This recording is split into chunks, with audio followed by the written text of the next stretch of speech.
Hi, I'm Run7. Welcome to the stream. If you're watching this on a VOD, feel free to skip ahead if you want to pass up on these intro clips. Last month on the show, we had a lot of jump scares finishing up Silent Hill. Oh! Oh! Oh! Jesus! Oh, that scared the crap out of me. Along with playthroughs of horror survival games on Fridays, I like to cover Star Citizen among other things. Swinging around, bye Port Tressler! Woo! There we go, finally! 5th try's the charm, we got it going. All right, starting the day in another man's underwear, let's go! Talking about yourself? God, you're so mean, chat. That's right, get in there. Woo, I'm hard for hat night. You throw that out in your chat, you're gonna get giga blasted. Please, sir, I need some crews. Your life is not complete if you don't have a sea green ADP core set. You got some crews, just need a little bit, please. So we're no longer flat broke. Look at that. I'm 100% serious. No trace of sarcasm in my voice at all when I say that the ladies love watching me stream. Boner jams! We'll cram it in there like my refrigerator after I go grocery shopping. Oh my God, it's another glory hole. Seat belts in the pews. This church is hardcore. But if you're just here to bitch, you've come to the right place. This is the right place. We love bitching about anything and everything here. Show me the gems that give me a boner. A big lame fart. Ho ho ho! Fart face. Dad pulls 2 for 2, baby!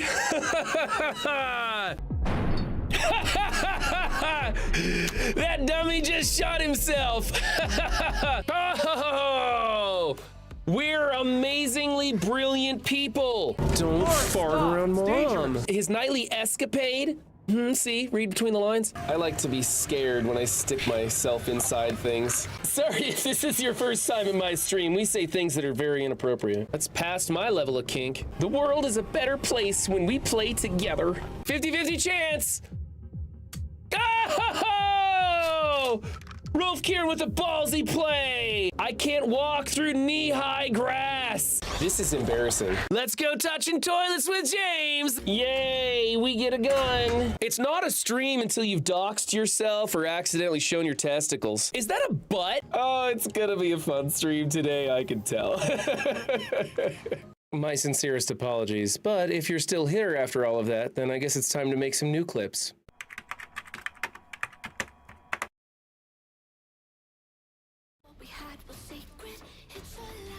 What's up, everybody who's really into creepy anime? No? Better? That's the wrong background too. I was not ready for stream today. We want... Do I have a background for this that's any good? I don't have anything good. There, cats. Or I guess I could just do this. Hold on, I got something. Make this happen. There. Doki Doki Literature Club was what we're playing today. I'm still on strike from Star Citizen. My protest that the game is not fun to play. It's not even a game, it's a simulation at this point. And they have contracts which you can do, and none of the contracts are any fun or even viable for a solo player. I have yet to join an org. Maybe I should just get into that, I don't know. But anyway, I'm doing what all the big Star Citizen streamers do, which is take a break from Star Citizen when they get sick of it. Kind of a new thing. I didn't realize you could do that in the gaming world. I thought you had to play it every day nonstop for your entire life, but I guess that's not how Star Citizen works. And I don't mind it because that allows me to look at these teenage girls. They're definitely teenage girls. I'm a grown man and we're playing a game about teenage girls. If you were with us the last time we played Doki Doki Literature Club, Monica broke the 4th wall and reminded us to save our game. It lets me know that something's starting to happen. This game is supposed to get psychotic and crazy and be really weird. And we've played about 3 hours of it so far and we haven't got any of the weirdness. So hopefully that happens today. And we find out more. I'm hoping one of these girls goes nuts or something or murders somebody or something weird and creepy happens because so far it's just grown men reading about teenage girls drawn in very, in my opinion, inappropriately. I mean, look at this. It's like a freaking Marvel poster. Boobs and butt, boobs and butt. She's bent over throwing it out. This girl's skirt's being blown up so high you can almost see her hoo-ha. Yeah, they're definitely taking advantage of the look of these female characters. Makes me feel very uncomfortable. That's okay. It's just a Run 7 stream, and we're here for it, right? Yeah. All right, let's get into this. I turned the game sounds, the game music off, so I didn't have to listen to their kooky music. We can just listen to the regular music that I have playing, and we'll see how that goes.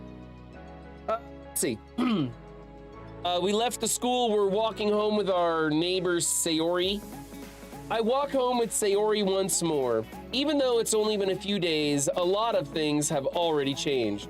But today, Sayori is being a little quieter than usual on the way home. Go to your local home improvement store and ask for the big black cock. Thanks, guys. I forgot I have the jump scares turned on. Like all of them. Hey, Sayori. Sorry, I was spacing out. Ah, no wonder. I was thinking about something from earlier. I like how we get to, I mean, Sayori fumbles for her words. So let's just say that one day Yuri asked to walk home with you. Huh? What would you do? What kind of question is that? You're kind of putting me on the spot here.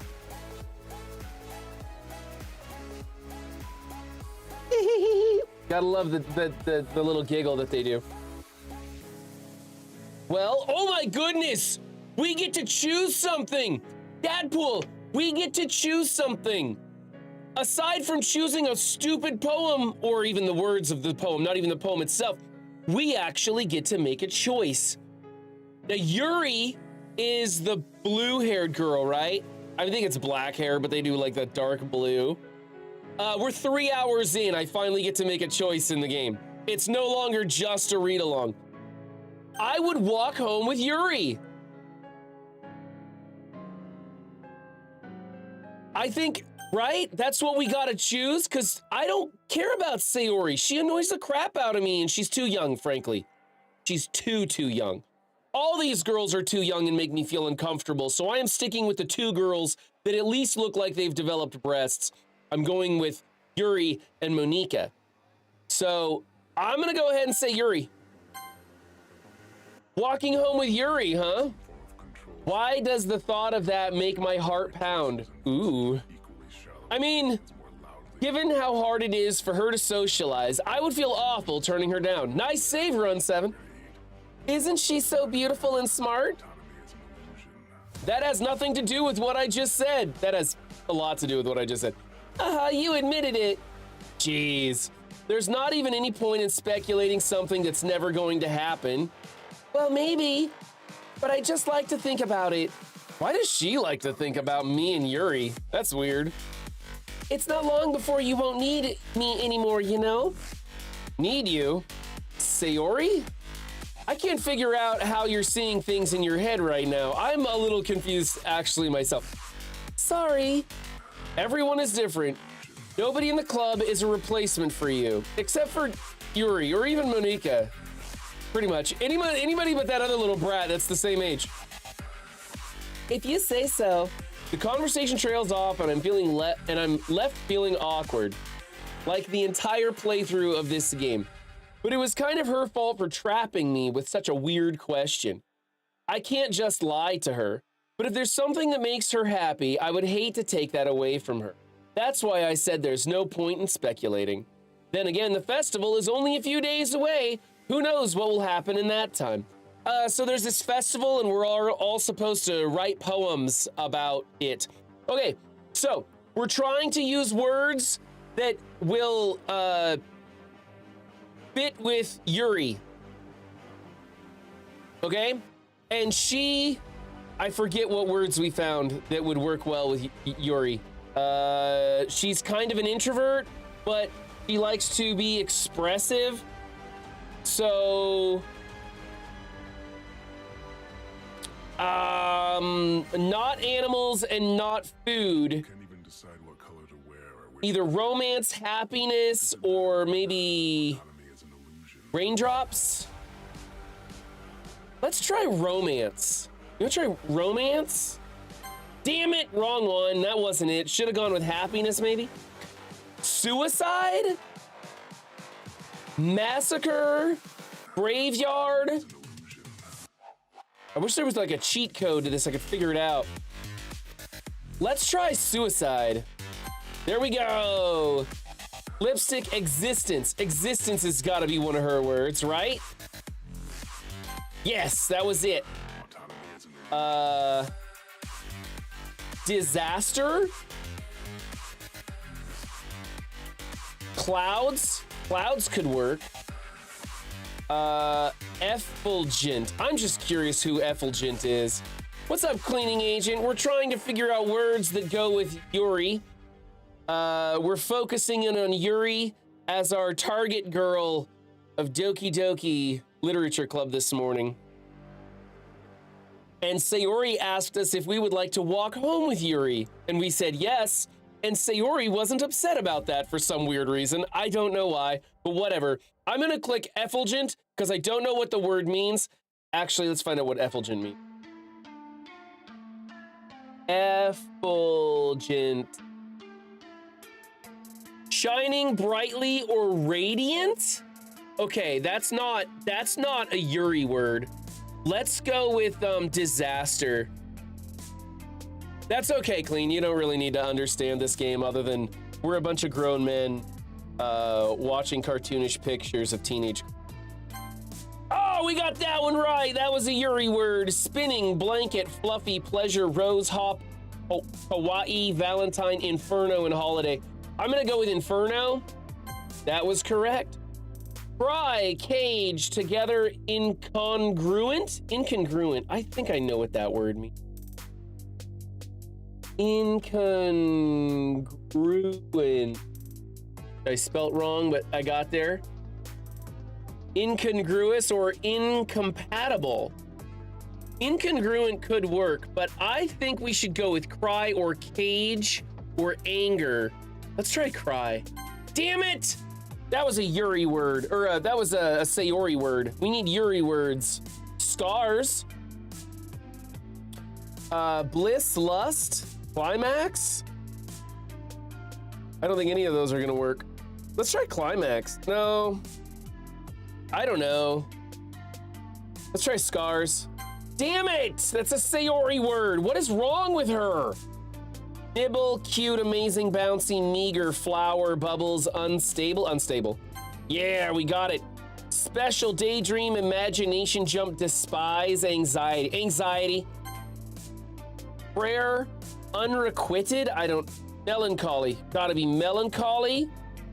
Gotta be melancholy. Yes. Infinite, sparkle, variance, time, fickle, disoriented. Disoriented sounds good. Or agonizing. Let's go with agonizing. Yes, got it. Clumsy, covet, hurt, universe, pout. Essence, parfait, smile, frightening. Gotta be frightening. There we go. Vivacious, joy, eternity. Dream, wonderful, electricity, hair, treasure, fireworks, music. Let's go with eternity. Got it.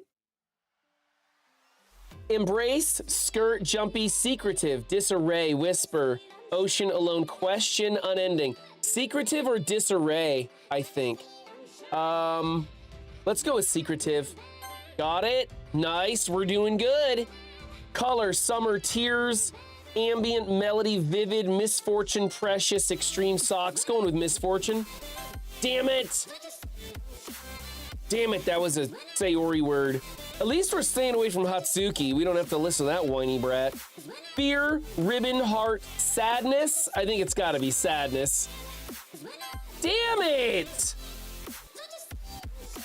Damn it! Ah, okay, landscape, forgive, tragedy. Tragedy, right? Or uncontrollable. Could be uncontrollable. Sometimes the negative ones turn out to be Sayori. Let's go with uncontrollable, see what happens. There we go. All right, all right. Chocolate, sing, infallible, loud, tenacious, comfort, family, death, captive, passion. It's gonna be death, captive, or passion. I just don't know which one. We could try passion. I feel like that's a very descriptive, emotional word. More so than captive or death. Damn it! Damn it. We keep bumping into Sayori! Excuse me. Kiss, pain.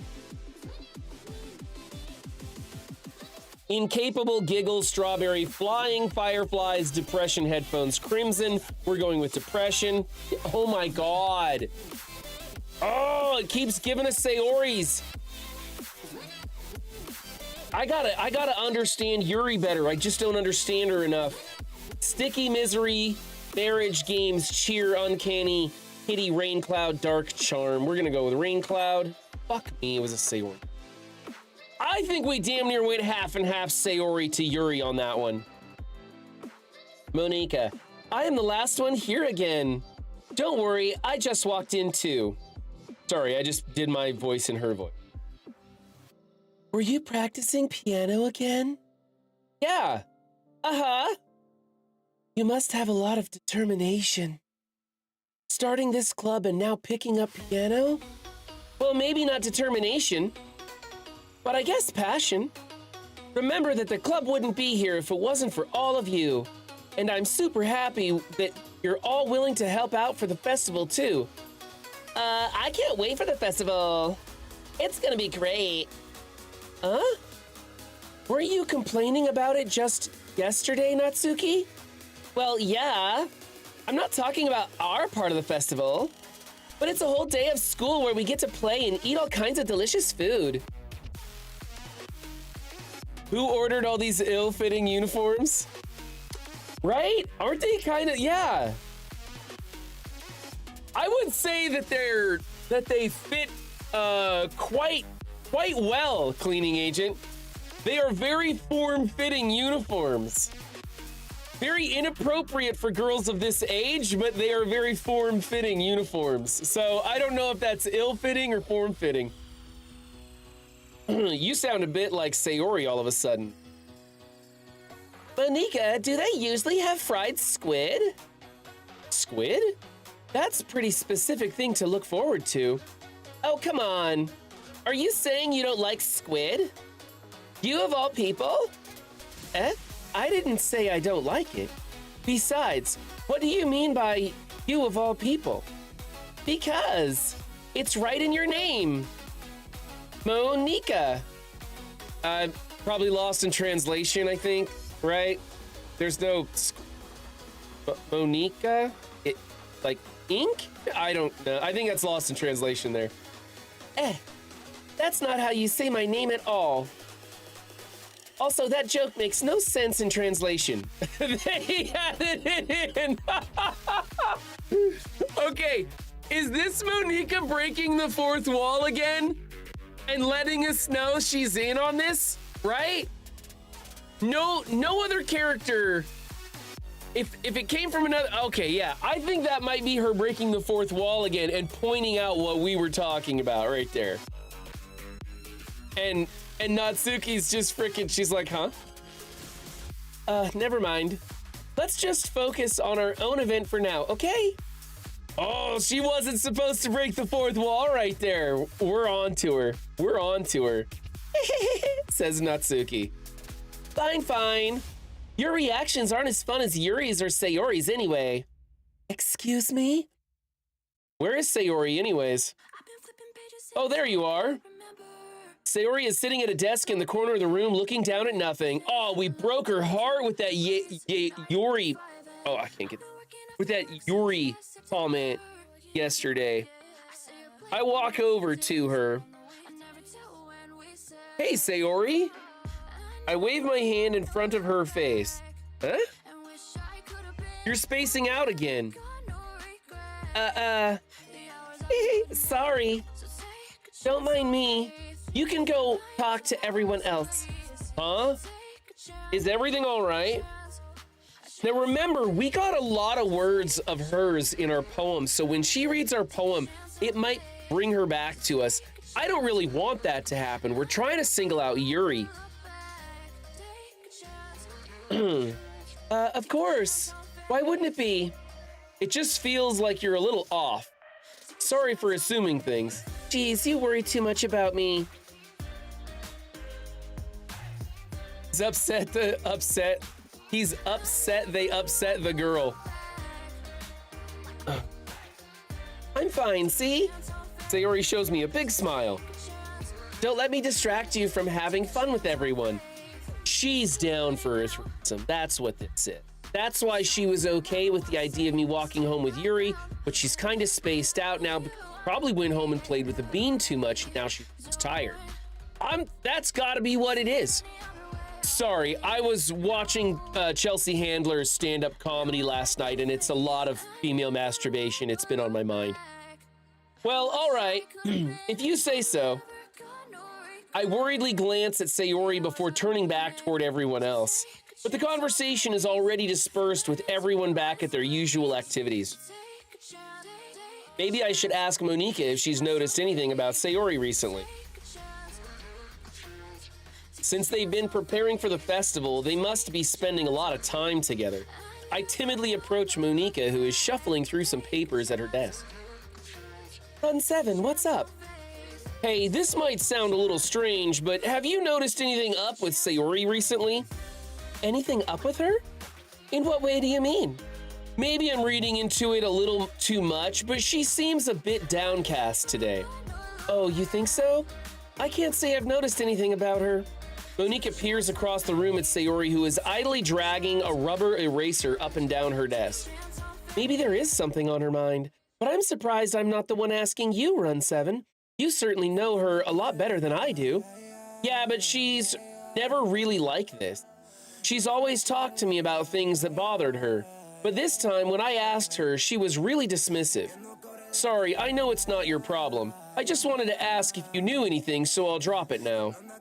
No, it's important to me too. I mean, I'm also friends with her, and I also care about the well-being of my club members, you know? Maybe I'll try talking to her myself. Are you sure about that? She seemed like she wanted to be left alone.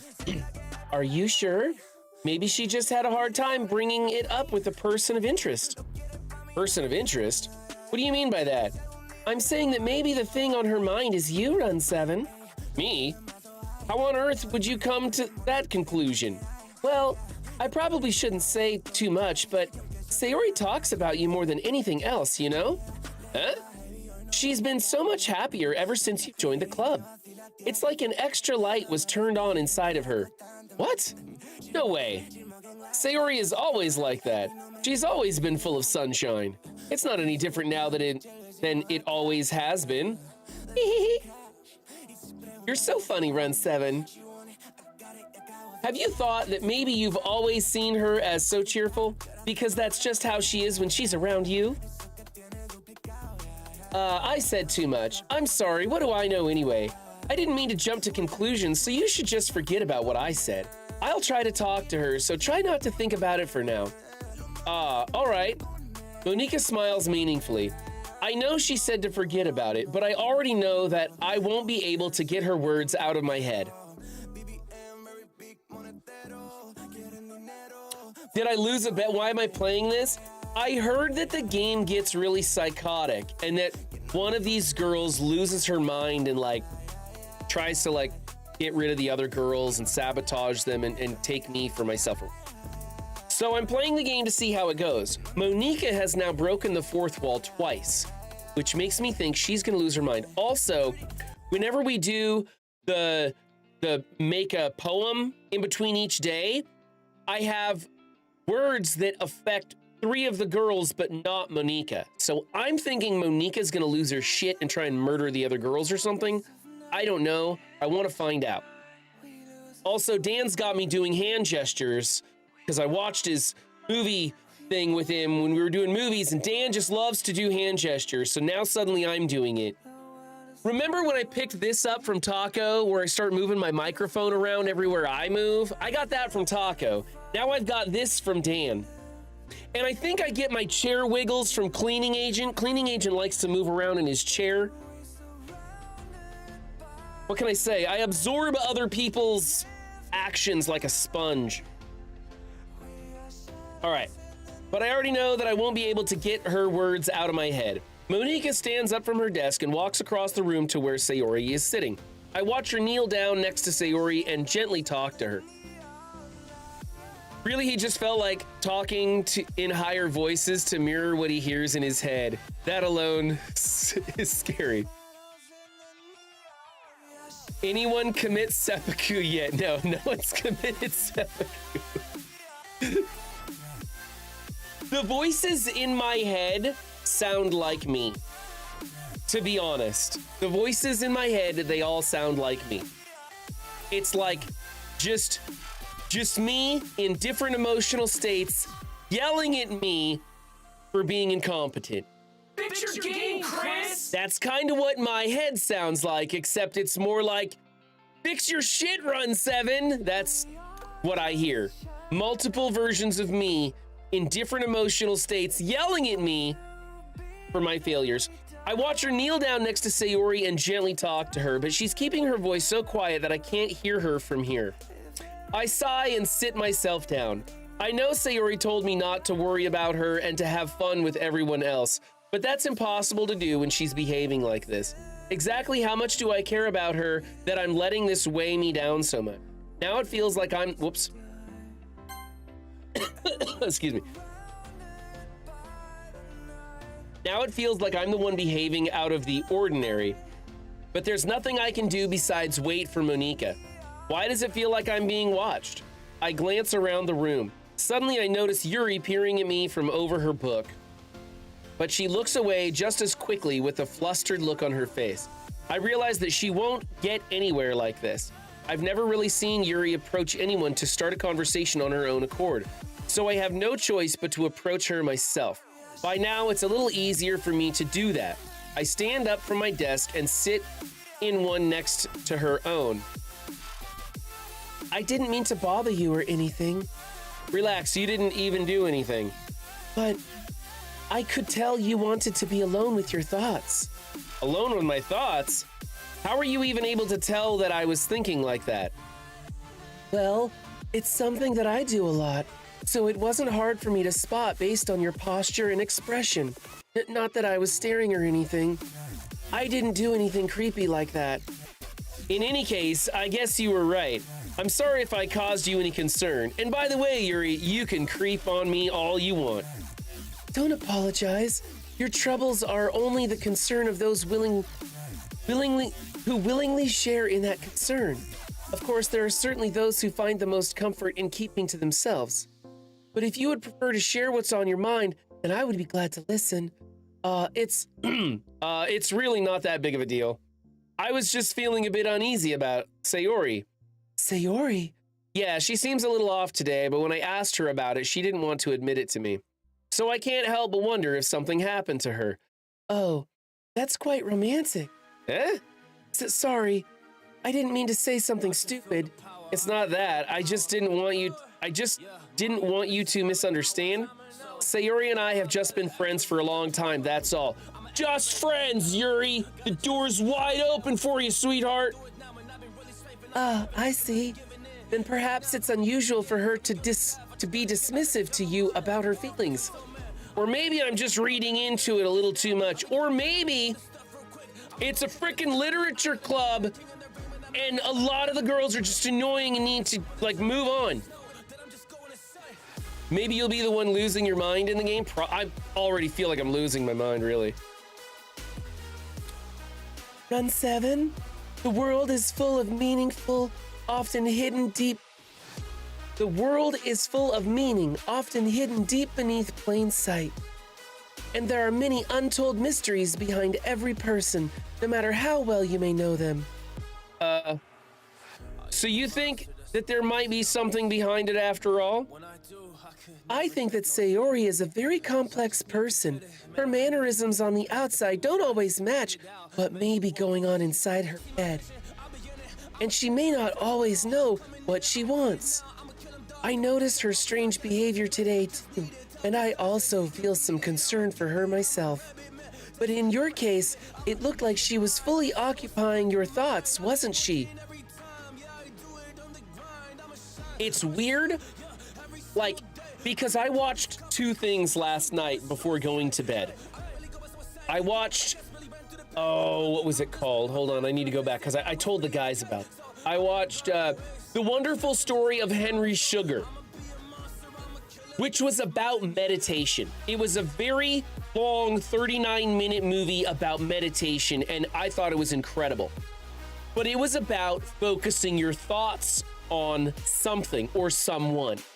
And it's weird that I watched that, and we're talking about our thoughts in this game, and it like brings it to the surface. It's weird.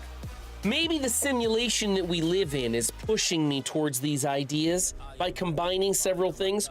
Or maybe it's the human's brain's ability to recognize patterns. And so when someone talks about Doritos this morning and mentions Doritos, later today, you're gonna notice a bag of Doritos or hear the word Doritos, and you're gonna think that the simulation is pushing you towards eating Doritos, when really it's just your brain's ability to recognize patterns. Could be either. But I also watched the stand-up comedy with Chelsea Handler, and it had a lot to do with youthful women masturbating. And it's really bothering me that that is also on my mind while we play this quite uncomfortable game. Maybe we should have an intervention. I watched Bert Kushner's new comedy show. Is that the one where like they take a lot of his stand-up and make it into like a sitcom, or is that the new Bert Kushner stand-up? I haven't seen the new Bert Kushner stand-up. It's on my to-do list. As long as there's Doritos. But in your case, it looked like she was fully occupying your thoughts, wasn't she? Well, I guess that was the case. Sayori, she really means a lot to you, doesn't she? I guess? But you don't need to put it that way. We're just good friends, that's all. Yuri suddenly looks deeply into my eyes. Her expression is gentle and curious, as if she was searching for something. Embarrassed, I avert my gaze. Sometimes, a person's mysteries are untold even to themselves. And you, as someone honest and caring, may uncover feelings you weren't aware were in you. That is, I think that she would be a very fortunate person to have you feel that way about her. Yuri, you're giving me too much credit. I'm a pretty simple guy, so I think I'm pretty good at understanding my own feelings. The run 7 in this game is a fucking dolt. He has no idea. If I could choose my own answers every time I responded, this would be a whole different playthrough. I'm not nearly as sophisticated as you. Uh-huh. That's not a compliment, is it? It is what it is. It is what it is? I would never say that. I'd be like, you betcha, sugar tits. No, I wouldn't do that either, but I would, it is what it is. Come on, let me choose my own answers here. It would have been an hour of you just telling them to get their boobs out. Yeah, see, wonderful Dinos. That would be my response right there. I'd be clicking the booby button the whole time. He's a stand-up that doesn't wear a shirt. Yeah, I know Bert Kushner. He has 4 or 5 shows on Netflix now. Saw him, love this year. Yeah, and he has a show that they took all of his stand-up and they made it into a sitcom where maybe it's a movie where the Russians are after him and trying to capture him, and he's like trying to survive with his family, which is kind of one of his famous sitcom or stand-up stories. And I've seen part of that. I can't remember if it's a movie or a show, but it was good. It was funny, but it was like a weird take on his stand-up, right? But his latest stand-up show I haven't seen yet. The Machine, yeah, okay. Anyway, as long as we're here, why don't we do some reading? Well, as long as you're okay with it. Yeah, I should be taking my mind off this whole thing anyway. Why don't we go ahead and get started? Yes, let's. Actually, I have a request. Do you mind if I take some tea first? Not at all. Thanks very much.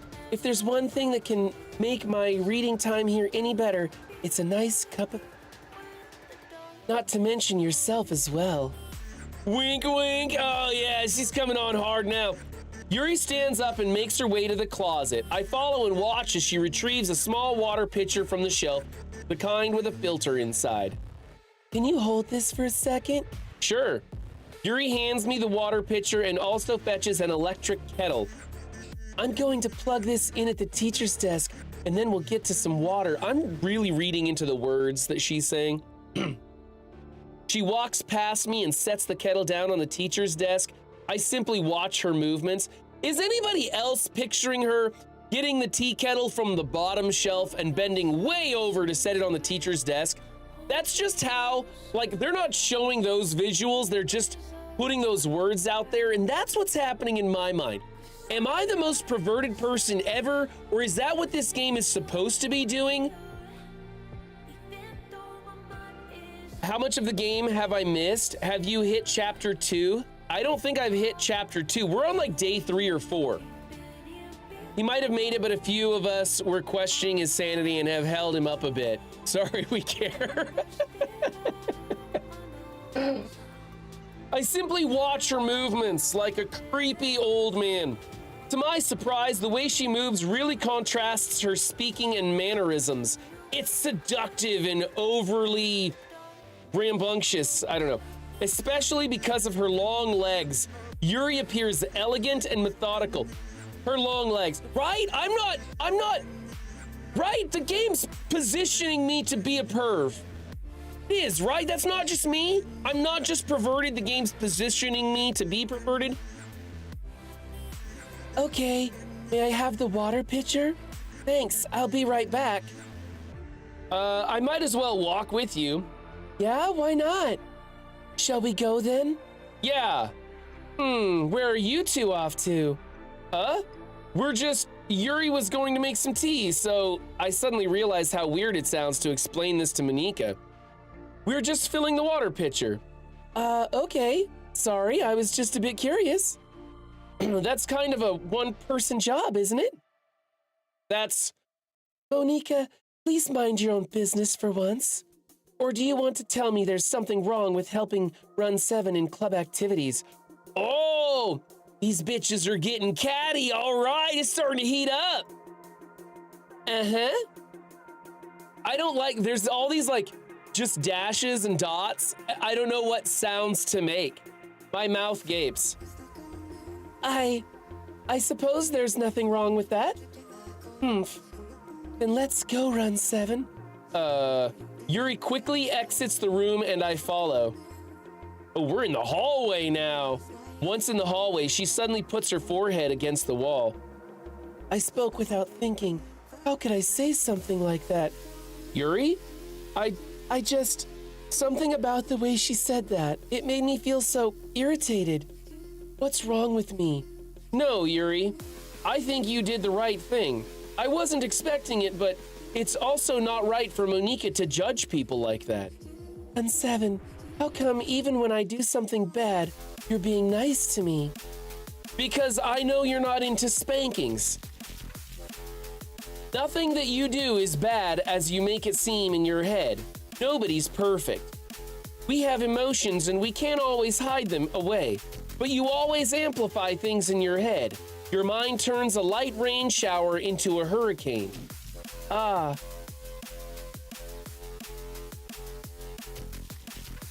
Monika. Yes. Monika. That's how I'm pronouncing it, is that not right? No. Wouldn't you hate me for something as terrible as that? Why would I hate you? I can't hate someone for having emotions. What kind of friend would do that? Friend, you say? Yuri lifts her head. Run 7, I really like being friends with you. This poor girl. Oh.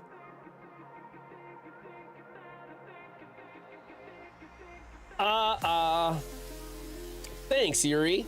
I like being friends with you too. I feel kind of awkward saying something like that, but I'm doing my best to help Yuri feel better. Anyway, Yeah. Shall we go? yeah. Yuri and I walk to the nearest water fountain. Once we fill up the water pitcher, we return to the classroom. Monika. Yeah. Is it Monica? Is it supposed to be Monica? I know, I just friend zoned her after she made tea, right? Yeah. I'm not. The Run 7 in this game is adult. We've figured that out. We just took her into an empty hallway when she was getting feisty, fending me off from other women. Obviously, she wants me. We could have just, like, found a broom closet and roll credits on this game. But the Run 7 in this game is such a freaking dolt. He friend zones the girl we've been trying to bag this whole time. Run 7, do you like oolong tea? Do you like oolong noodles? Yeah. Anything is fine. Very well. Yuri sets the temperature on the kettle to 200 degrees. 200 degrees? Now it's time to get the teapot. You really do this properly, don't you? Of course. I shouldn't do any less when I'm making tea for others. Even if I'm not an expert on tea or anything? Hoo-hoo. In that case, you'll only be even more impressed. Perhaps I will. Yuri fetches the teapot and begins measuring the tea leaves. To my surprise, she even starts humming a little to herself. Oolong tea's nuts, yeah. Yeah, that's almost where water boils, 200 degrees? Really? Why am I thinking something different? At what?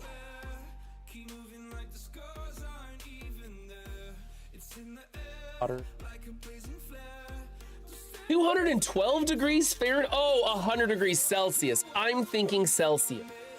I was thinking 100, and that's Celsius. You're right. 212 is boiling water. Okay, thank you. Okay, yeah, I was like, I could have swore it was 100, but I was thinking Celsius. So that's it. Okay, cool. To my surprise, she even starts humming a little to herself. You must be in a good mood now. Is that so? I was letting it show. And you noticed.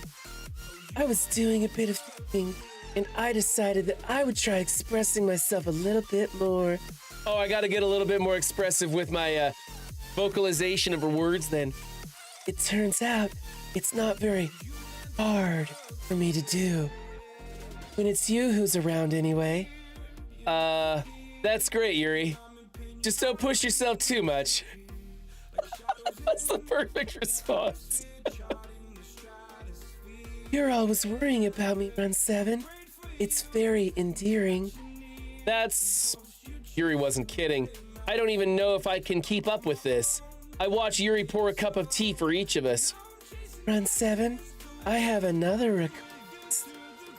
You mind if we sit on the floor today? Why's that? It's a little bit easier on my back. I can read with my back against the wall rather than bending over my desk. Sorry, I like the word "at." Just go to your local home improvement store and ask for the big black cock. Well done, chat. Well done.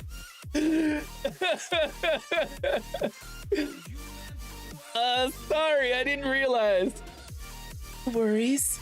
I just have back pain fairly regularly, so I do my best to manage it. Is that so? I wonder why that is. It's most likely because my Your posture, right? Always hunched over like that while reading? yes. I have terrible reading posture, that's it. So that's why we should sit on the floor. Fair enough. I'll go ahead and get the book. I retrieve the book from my bag. I have some chocolate as well. Just out of nowhere, I decided to bring some chocolate for these chicks. Okay, maybe run 7 in the game isn't such a dolt after all. It's a bag of small chocolate candies that I kept hidden from Sayori's candy radar. Right? Keep it away from the brat. Save it for the chicks with boobs. It's not as bad as I thought. I take it since it'll go well with tea. Does chocolate really go well with tea? I mean, chocolate goes with just about anything, but whatever. Yuri and I then sit against the wall, teacups at our sides. As if in sync, we assume the same reading position as last time, each holding one half of the book. Except this time, I realize that the book we're reading is the Kama Sutra. Our bodies are even closer to each other. The Kama Sutra, I put that in there myself. We're not really reading the Kama Sutra. I can't see too well. Yuri slides closer until our shoulders are touching. How am I supposed to focus on reading like this? Yuri was always kind of cute, but when she's being less apprehensive, it's almost more than I can handle. Your teacup. Yuri hands me my teacup. Holding it with my hand that's not holding the book, I end up in a position that makes it even harder to focus. Because now I need to worry about making sure I don't accidentally touch her chest. Accidentally? My shoulder's gonna get some. Meanwhile, Yuri hasn't noticed a single thing. She wears her intense reading expression, and I can only presume the world around her has faded away. This is such a man thing to do right here, is to unnecessarily read into shit that's not really happening, or things that are happening, but you're reading into it thinking more is happening. I do this with my wife all the time. My wife will come to bed and like drape a leg over me, and I'm like, oh, she wants it tonight. And then of course I get rejected. My wife will come to bed wearing anything other than sweatpants and a sweatshirt, and I think she's dressing up for me. She's not, right? We'll be cuddled on the couch, and she'll look across outside the window, and I'll think she's making an advance. She'll like put her hand on my knee, and I think that that's a sign that we're gonna get it on. It never is. She is not thinking about sex in the slightest.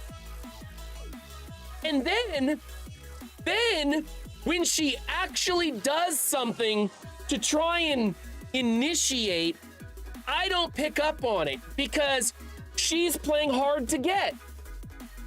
And I don't understand hard to get.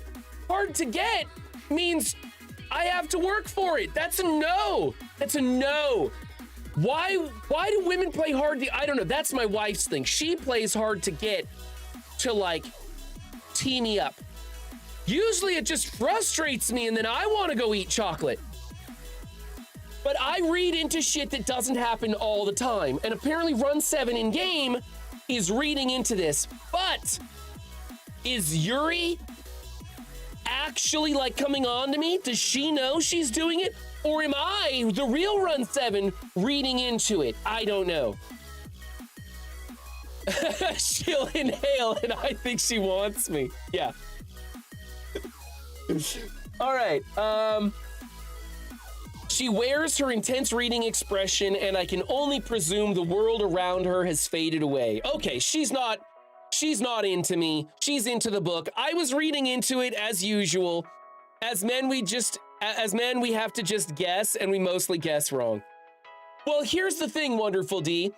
If you guess that she wants it every single time, eventually you'll be right. And if you're married to her, it makes it really hard for her to run away. Now, if you're guessing that she wants you and you're at the bar with a stranger, there's a good chance you're gonna fail and she's gonna run away. But once you get a ring on it, guess away, buddy. Just guess away. As long as you're reading, you belong in the literature club. Run just plays the law of averages. That's right, it's the shotgun effect, right? Eventually, you're gonna get it. 10% hit rate is still a hit rate. All right, I used all of my willpower to focus on reading. After a few minutes, I finally managed to relax a little bit. I put the teacup between my legs and fumble with the chocolate wrapper. Sorry. I briefly let go of the book to finish opening the wrapper. You can have as much as you want. Oh my God, if you take some of this out of context, it sounds like I just whipped my dick out and I'm trying to get a condom on. And then I say, you can have as much as you want. This game positions my brain in the worst possible place and it makes me so uncomfortable. 60% of Sex Panther that is produced works every time to attract women. Run's just a dog chasing cars. He wouldn't know what to do if he just caught one. You're damn right. You're absolutely right. That's okay. I won't take long. I won't take any. Oh, I just got my chocolate shut down. Are you sure? Double check. You sure you don't want some? Well, if I touch it, then it might get smudges on the pages. You're right. I didn't even think about that.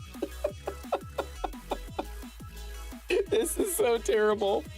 My bad. No need to apologize.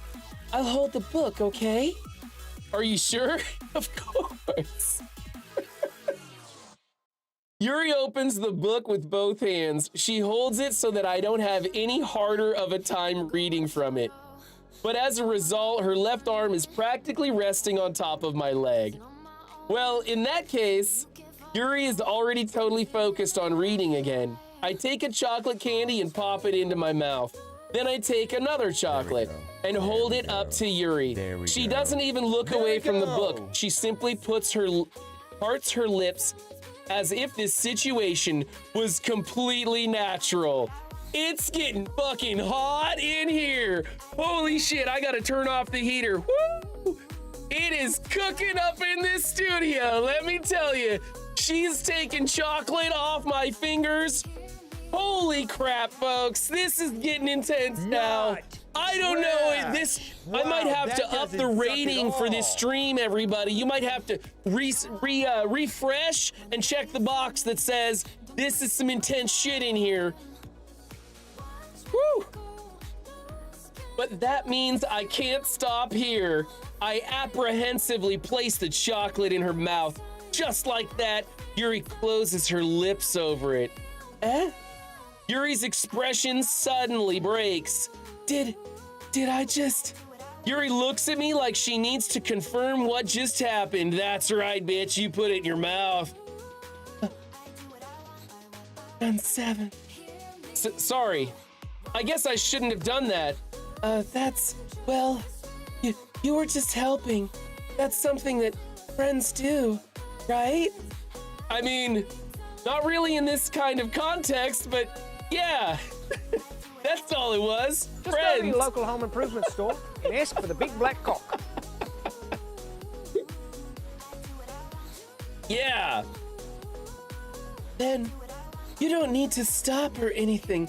I see. The situation has gotten really tense.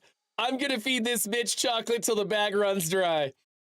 Yuri tries to return to the book, but I can tell just by her expression that even she can't focus now. My heart is pounding. I nervously take another chocolate between my fingers, but this time, Yuri's eyes meet mine. How did it even come to this? Yuri doesn't avert her gaze. I notice her chest rising and falling to the rhythm of her breaths. I raise my arm. Like before, Yuri parts her lips, but it's different this time. I take the chocolate and place it in her mouth. I feel her hot breath on my fingers. Okay, everyone, fuck you, Monica! You! It was just getting good! God damn it, you stupid redhead! Get the fuck out of here, you cock-blocking little cunt! Oh my god! We were so fucking close! What the hell? This is dog shit! It's the third day! It's the third day of Literature Club! I'm supposed to round some bases at least! Fuck you, Monica! Oh my god! god! Oh my god! Fucking A! I knew it! I knew that little twat was gonna jump in here! I'm filming a show here. For the love of God. Oh my god! Okay, everyone! Yuri jolts back. It's time to share poems. Run 7, you can help Yuri put away the tea stuff, right? Yeah. Yeah, we gotta cool down after that one. Yeah, of course. Okay, thanks. The spell is abruptly broken. I'll take care of the cups. Yeah. Yuri picks up the teacups from the floor. I pick up the bag of chocolates. In the end, we hastily clean up without so much as a word between us. I get the feeling this is something neither of us will have the courage to bring up. Who should I show my poem to first? Let's get Natsuki and Sayori out of the way. We'll just go from top to bottom. We'll just get them out of the way. Yuri and Monika are the ones I'm interested in hearing about. We're trying to ditch Sayori and Natsuki for sure. Sayori says nothing. It's nice, I guess. Come on, I can already tell you don't like it. Well, you don't need to worry about what I think. After all, you wrote this for someone else, didn't you? You're damn right I did! She knows what's going on. That's right. Stay out of the fucking way, Sayori. I'm after somebody else. Probably Yuri. Genius. Genius little girl. I almost appreciate her even more now. She knows her place. She's stepping aside. She's letting the more appropriately aged girl after us. All right. I didn't write this for anyone specifically. Oh, bullshit, Run 7. You know we did. Now I'm talking to myself as though I'm somebody else. Jesus, this game is weird. Maybe. That's not really what I meant, though. But it's okay. You're making new friends just like I was hoping. That makes me really happy. And you're happy too, right? In this club? Well, of course I am. Good. That's all that matters to me. Thank you, Run 7. Sayori, is there something wrong? Huh? No, nothing. I'm just a little tired today. All right. Just tell me if you need anything. I will. Don't worry about me, okay? You can go play with everyone else now. If you insist. Yay! I think Sayori's gonna commit suicide. I think we should put this little girl on suicide watch. She gave up on her fantasy of me way too quickly and easily. I've never had a girl who was infatuated with me, and let's face it, almost all of them are. I've never had a girl who's infatuated with me give up this easy. Usually I have to beat them away with like a broomstick or something. This little girl was like, nope, he's after Yuri. And she just steps aside. I think we put her on suicide watch.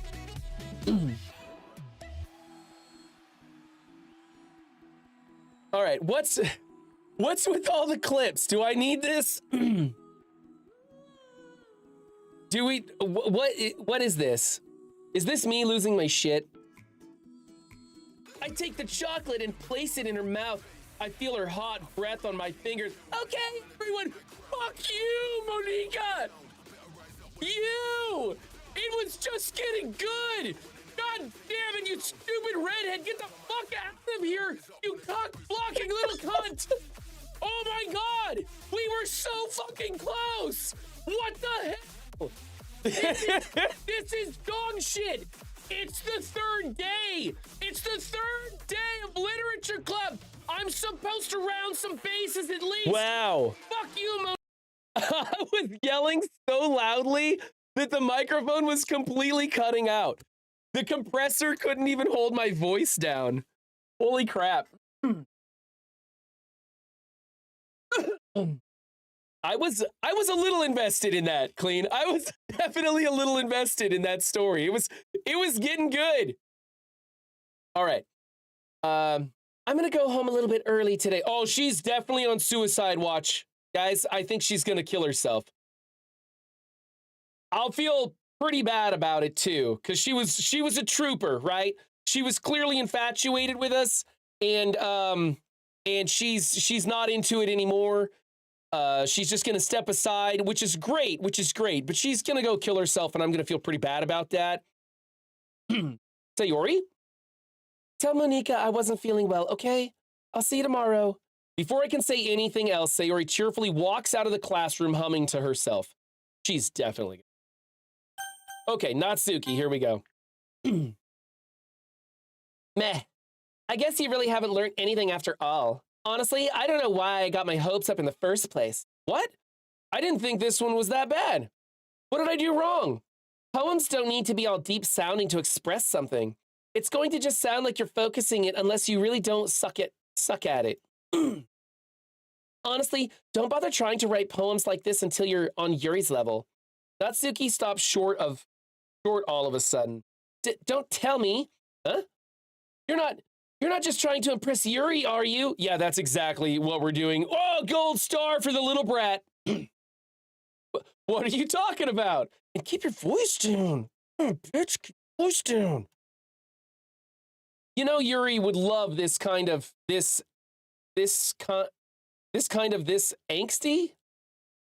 You know, Yuri would love this angsty. I don't know what angsty is. What's angsty mean? Let's learn more words today. Angsty? Angsty describes someone feeling or expressing anxiety, apprehension, or insecurity, often associated with the emotional turmoil of adolescence, but can apply to angsty. Okay. So it's like anxiety. Got it. Just because she's a talented writer doesn't mean looks like I'm in trouble. I somehow struck a nerve that, though what I did is beyond me. I am so done with you. Good! Natsuki shoves the poem I handed her back over to me. Take your stupid poem. If you wrote it for someone else, just don't show it to me. Ouch! This is what I get for letting a younger girl step into my business. Unless I was a mind reader, I was destined to be in a world of pain from the start. At least Natsuki wasn't really the girl I was trying to impress in the first place. Damn straight, now we're getting somewhere. We whittled out 2 of them. Now it's just Yuri and Monica. Run 7. Writing has only improved in these last few days. Every poem you've shown me has been nothing short of spectacular. I can really feel the emotions. I'm a little nervous even. I'm a little envious even. I don't think it ever came to me this naturally. Yuri... Hold on, let's get some... Yuri, that's the wrong way to put it. This never did come naturally to me, but I've been able to improve so much thanks to you. You're really the example I was chasing after. Is that so? Yuri gently smiles to herself. This feeling. I'm so glad I got the chance to share my writing. I never thought it would feel like this. I remember you mentioning that yesterday. I can't believe that you're so good at something and you've never even shared it with anyone. It's kind of a shame. Maybe, but it's not like I really had a choice. What do you mean? Well, Yuri smiles sadly. On 7, during lunchtime, I eat by myself. Did you know that? It's a great time to find a quiet spot and do some reading. In fact, I always have some books with me. You could say I really enjoy reading. Well, that's one way to put it anyway, but books are so full of amazing and inspiring people you want to fall in love with, or people you just know you would make a really good friend. Cheerful people who always put a smile on your face, or just get to the point, lady. So when you look at it that way, I'm surrounded by friends every day, you know? And those friends don't laugh at me. They don't tease me for spacing out all the time. They don't make fun of my body type. Why would anybody make fun of her body type? I don't know, except for maybe like fat, jealous people or something. And they don't hate me for acting like a know-it-all. People say that about you? I'm not a know-it-all, Run 7. It's the opposite. I don't know anything. I don't know how to talk to people. I don't know how to make people see me as normal. I don't even know how to make myself happy. Well, watch the Chelsea Handler stand-up special. She'll show you. I have all these feelings, and all I can do with them is read and write. But it wasn't until now that I started sharing it with you that I really understood what was missing all this time. But I haven't really done anything. No, that's wrong. Just being patient and respectful. That's really important to me. I know I'm a difficult person, Run 7. I speak too slowly. I second guess myself all the time. I read too deeply into things. Every time, always treated just like anyone else. When do we get Doki Doki emotes on this channel? I'll make a note of it, Clean. I'll make a note of it. It's so rare that I feel comfortable with myself when I talk to others, but that's why every time I talk to you, I just feel really happy. I see. Well, I treat you how you deserve to be treated, Yuri. And if other people don't see it that way, then screw them. I mean, I joined this club hoping I would make friends, and I would say I've had at least one success. Wouldn't you? If you put it that way, yeah, we really are friends now, aren't we? Yuri puts her head in her hands, but this time she's smiling as she does it. Do you want to show me your poem? Yeah, I do. Let me get it for you. Hey, the other two girls didn't even show us their poems. That's pretty cool. We aced ourselves out of having to read their bullcrap. Beach. A marvel millions of years in the making, where the womb of Earth chastically meets the surface under a clear blue sky and expanse of bliss. But beneath gray rolling clouds and endless enigma, the easiest world to get lost in is one where everything can be found. One can only build a sandcastle where the sand is wet, but where the sand is wet, the tide comes. Will it gently lick at your foundations until you give in? Or will a sudden wave send you crashing down in the blink of an eye? Either way, the outcome is the same, yet we still build sandcastles. I'm sorry, I'm reading between the lines on this. If you aren't, you're not enjoying this game to the level that I am. I stand where the foam wraps around my ankles, where my toes squish into the sand. The salty air is therapeutic. The breeze is gentle yet powerful. I sink my toes into the ultimate boundary line, tempted by the foamy tendrils. Turn back and I abandon my peace to erode at the shore, drift forward and I return to earth forevermore.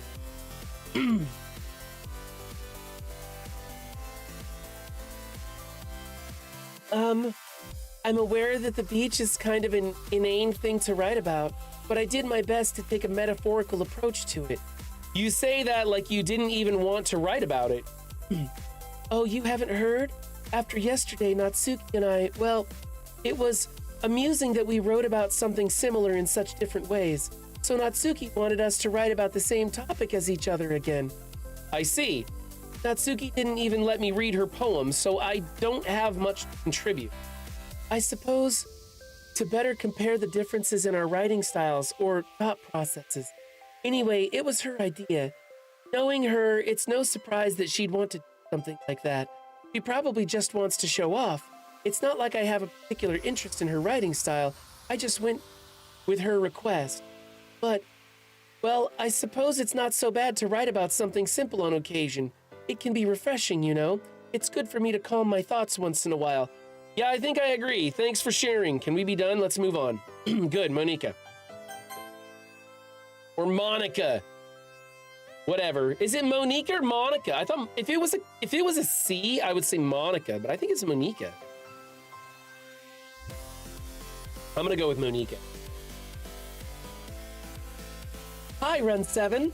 Have you thought about what you want to submit to perform at the festival? Well, being in this club is one thing, but performing in front of a bunch of people, I'll have to write it. I'll have to give it some more thought. Okay, no pressure. But whatever you do, I'm sure it will turn out great. It would also make me happy to see. Anyway, let's take a look at today's poem. Sure. I let Monica take the poem I'm holding in my hands. This one's good. It feels like you're not only getting more comfortable with your style, but the imagery is better than the last one I read. Just wondering, but have you been finding inspiration in Yuri's writing style? I guess so. You can't deny that she's talented. Yeah, totally. I think her poems are the most romantic. That's the best way to describe it. She's like a totally different person when she picks up a pen. I noticed that too. Or when she's talking about literature, it's like a light turns on inside her. Sadly, it's hard to get much personal conversations out of her. Trust me, I've tried. Who knows what goes on in that head of hers? I hope you don't mean that in a bad way. No, of course not. I just meant that I wish she didn't keep so much to herself. But still, defending her like that, you must be pretty into her. Huh? You completely misunderstood. Calm down, I'm kidding. Besides, I'm pretty sure she's already got a boyfriend. What? What? Really? Yeah, a fictional one anyway. Okay. Monica kind of whispers that last part to me. It's just a hunch, but, well, There's not really anything wrong with that. oh, well, I know. I was just saying, anyway, I'll share my poem with you now, all right? All right. Okay, that's weird. What was that? She's got a imaginary boyfriend? What the fuck was that? Is Monica trying to screw with us or something? The lady who knows everything. An old tale tells of a lady who wanders earth. The lady who knows everything. A beautiful lady who has found every answer, all meaning, all purpose, and all that was ever sought. And here I am, a feather. Lost adrift the sky, victim of the currents of the wind. Day after day I search. I search with little hope, knowing legends don't exist. But when all else has failed me, when all others have turned away, the legend is all that remains. The last dim star glimmering in the tumult sky. Until one day the mind ceases to blow, I fall. And I fall and fall and fall even more, gentle as a feather, a dry quill expressionless. But a hand catches me between the thumb and forefinger, the hand of a beautiful lady. I look at her eyes and find no end to her gaze. The lady who knows everything knows what I am thinking. Before I can speak, she responds in a hollow voice. I have found every answer, all of which amount to nothing. There is no meaning, there is no purpose, and we seek only the impossible. I am not your legend does not exist. And with a breath, she blows me back afloat, and I pick up a gust of wind. Okay, I don't know what the fuck that was about. You know, I feel like learning and looking for answers are the sorts of things that give life meaning. Not to get too philosophical or anything, but it was kind of on my mind, so that's what I wrote about. I see.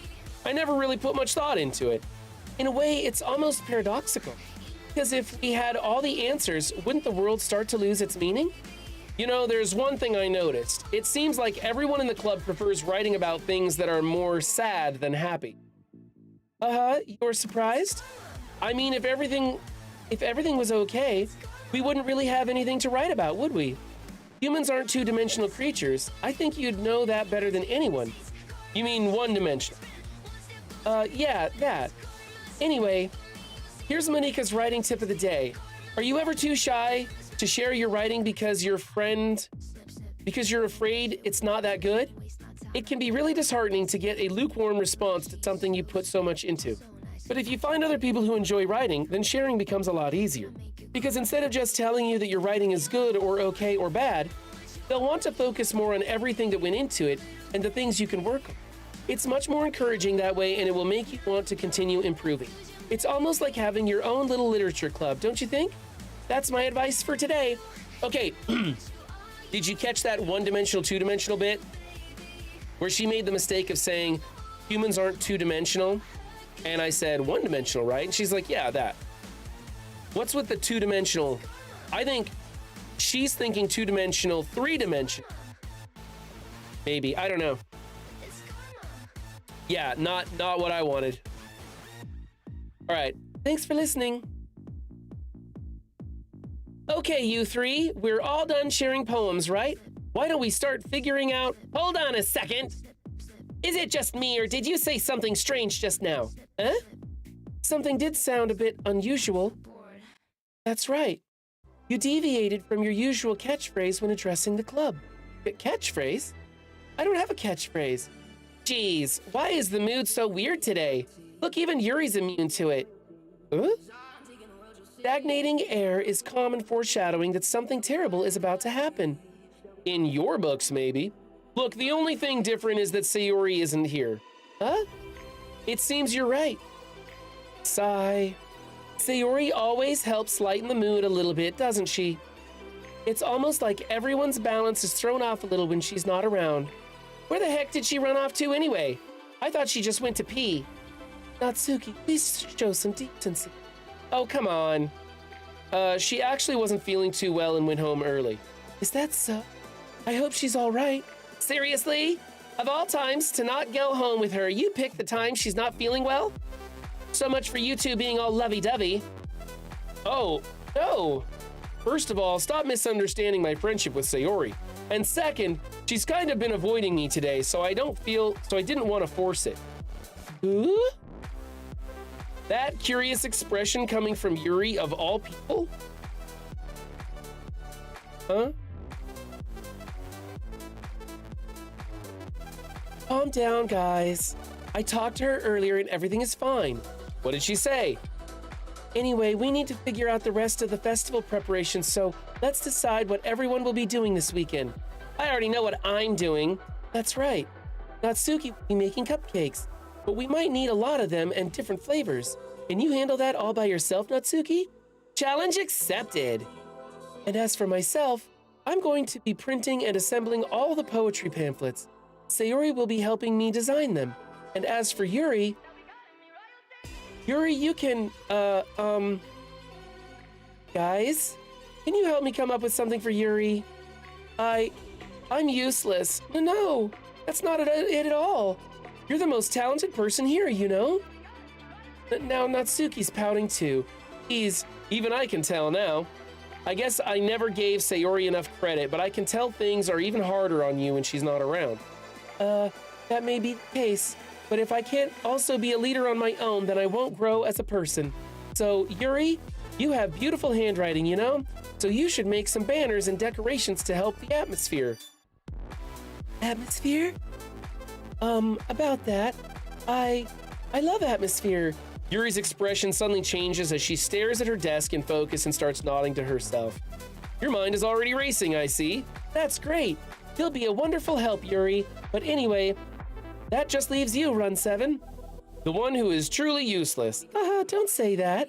In fact, both Natsuki and Yuri have some pretty heavy tasks to handle. It would probably go a long way to give one of them a hand. You could always help me out as well. I would be really appreciative of that. Is Monika suggesting I spend the weekend with one of my club members? How on earth are they going to respond to a suggestion like that? I suppose I wouldn't mind a bit of help. Well, even if you don't know how to bake, there's always some dirty work I could give to you. Yeah, that's really pitching it there, Natsuki. It's not like Monika's going to give me a choice, and you shouldn't be sitting on your butt anyway. Natsuki tries to mumble a bunch of excuses like that. If I recall, Natsuki, you mentioned that you like to handle the baking on your own. Run 7 may not like to be around if you only make him out to be a nuisance. So therefore, may be more suited to assist with decoration. Hold on, I never said that. How hard could it be to make a few decorations anyway? Sounds more like you're just making excuses for Run 7 to... What are you saying? It will be extremely meticulous work. And baking isn't? Just what do you think? Guys, let's settle down for a moment. In the end, I think it's up to Run 7 to decide how he'd like to contribute. Besides, he hasn't really gotten the chance to spend any time with me yet, you know? So I'm sure he's interested in... You literally just said I'm surprised as well. Sorry. I was just saying, though, can we just settle this already? Yeah. Run 7, you're okay with this, right? In the end, it's up to you? Of course. Very well. In that case, everyone looks straight at me. But of course, I'm going to go with... Okay, we got a big choice here. Obviously, it's not gonna be Natsuki. Not dealing with that little brat. We finally got rid of Sayori, although she is probably going to commit suicide if we don't pick her. I'm okay with seeing if that happens. That leaves Yuri and Monika. We got pretty damn far with the chocolates and Yuri. Monica is a total enigma in the game so far, though. Part of me wants to, take a peek at Monica and see what happens there. But also, I kind of just want to keep going with Yuri and see where we can get, right? I say we pick Yuri and see if we can move on from chocolates to eggplant. All right. Let's go, Yuri. Here we go. Well, I'll probably be most useful helping out Yuri. Me? Are you serious? Yeah, you little brat. I'm serious. Why would you? Natsuki, I can already tell you're about to say something mean. No, I was just saying. So, you'll be helping Yuri then, Run 7? Yeah, that's what I'm going to do. I'm glad. I have a bad habit of overthinking these sorts of things. So I think your assistance will be very useful. That's great to hear. Natsuki, will you be able to handle the baking yourself? I mean, yeah. I already said I would be fine. Okay. Everyone can tell that Natsuki is feeling a little sour. So, is that everything we need to go over? Yeah, that should be about it. Are you guys excited? Well, excited may not be the right word, but I suppose I'm looking forward to it a little bit. Do you feel the same way, Run 7? Me? Yeah, I'm fucking excited. I guess you could say I'm interested to see how it'll turn out.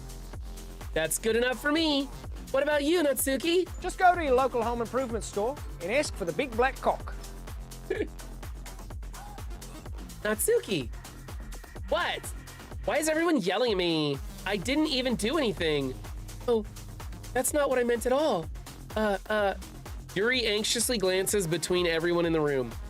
I'm sorry for this. I don't really know why Run 7 picked me. And also, your cupcakes are the best cupcakes I've ever had. They go really well with my tea. And nothing that I do for the event will compare to that, so... I get it. I'm kind of surprised, though. Well, I'm the one acting immature. I already know that. But you're trying to cheer me up all of a sudden. I know I'm not very good at it. I'm sorry if I said something bad. Natsuki isn't the only one surprised. Monica and I are also taken aback by Yuri's words. When she already has trouble with words, trying to cheer someone up must be far out of her own comfort. But I begin to understand. Yuri was trying to sound like Sayori. Even if it didn't work perfectly, I can tell that she tried to say something Sayori would say at a time like this. Because Sayori always helps everyone smile and feel good about themselves. No, I kind of appreciated it. I'm sorry for making a big deal out of nothing. But I'm going to say this. You better bet that my cupcakes are going to be the best part of the whole event. I believe you. Yeah. I hope to see everyone do their best. But with that, there's nothing more for today, so I guess it's time for us to head out. All right, let's get out of here then. Everyone picks up their things. I start to follow Monica and Natsuki out the door as they chat between each other. Huh? I turn around. Sorry. I realize that I don't have any way of contacting you this weekend. Oh, you're right. I can't believe that slipped my mind. Should I give you my phone number? I think that would be best way, yes. All right then. Yuri and I exchanged phone numbers. Okay, then I'll be stopping by your house on Sunday. Huh? My house? Is that a problem? No, not at all. I just thought that I would be the one going to your house since I'm the one helping you. That makes sense. But if you don't mind, I think I would prefer going to your house. All right. In that case, it won't be a problem. I decide not to press Yuri for a reason. It's obviously because her parents don't let her close the door. It's not like it should matter much either way, so I'll just need to make sure my room is clean. I hope I managed to make myself useful in some way. I'm not nearly as creative as you are. Don't underestimate yourself, Seven. I think that will make a very pretty... Even if you only choose me because you felt bad or something. Wait, you don't actually think that, do you? I don't know. It's difficult to come up with any other reason you may have chosen me. You're forgetting the one reason that makes the most common sense. I'm trying to get in your pants, bitch!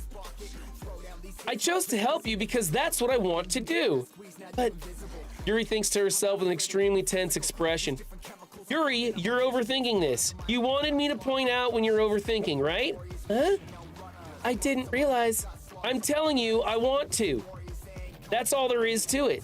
You believe me? Yuri thinks really hard again. She looks straight into my eyes for a long while. I believe you.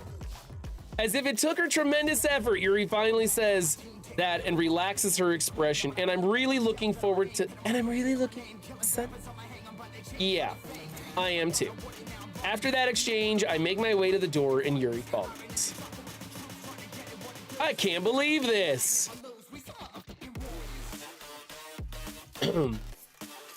Yuri is going to be coming to my house on Sunday. That's right. Second base, here we come. My anxiety shoots through the roof. Even though I've gotten pretty used to handling her at this point, there's no telling what might end up happening when we're outside of school. More than that, she told me that she was looking forward to it. Is this the chance I have to make something happen between us, or is it too early for that? Only time will tell, but until then, I won't be able to take my mind off it. I seriously can't wait.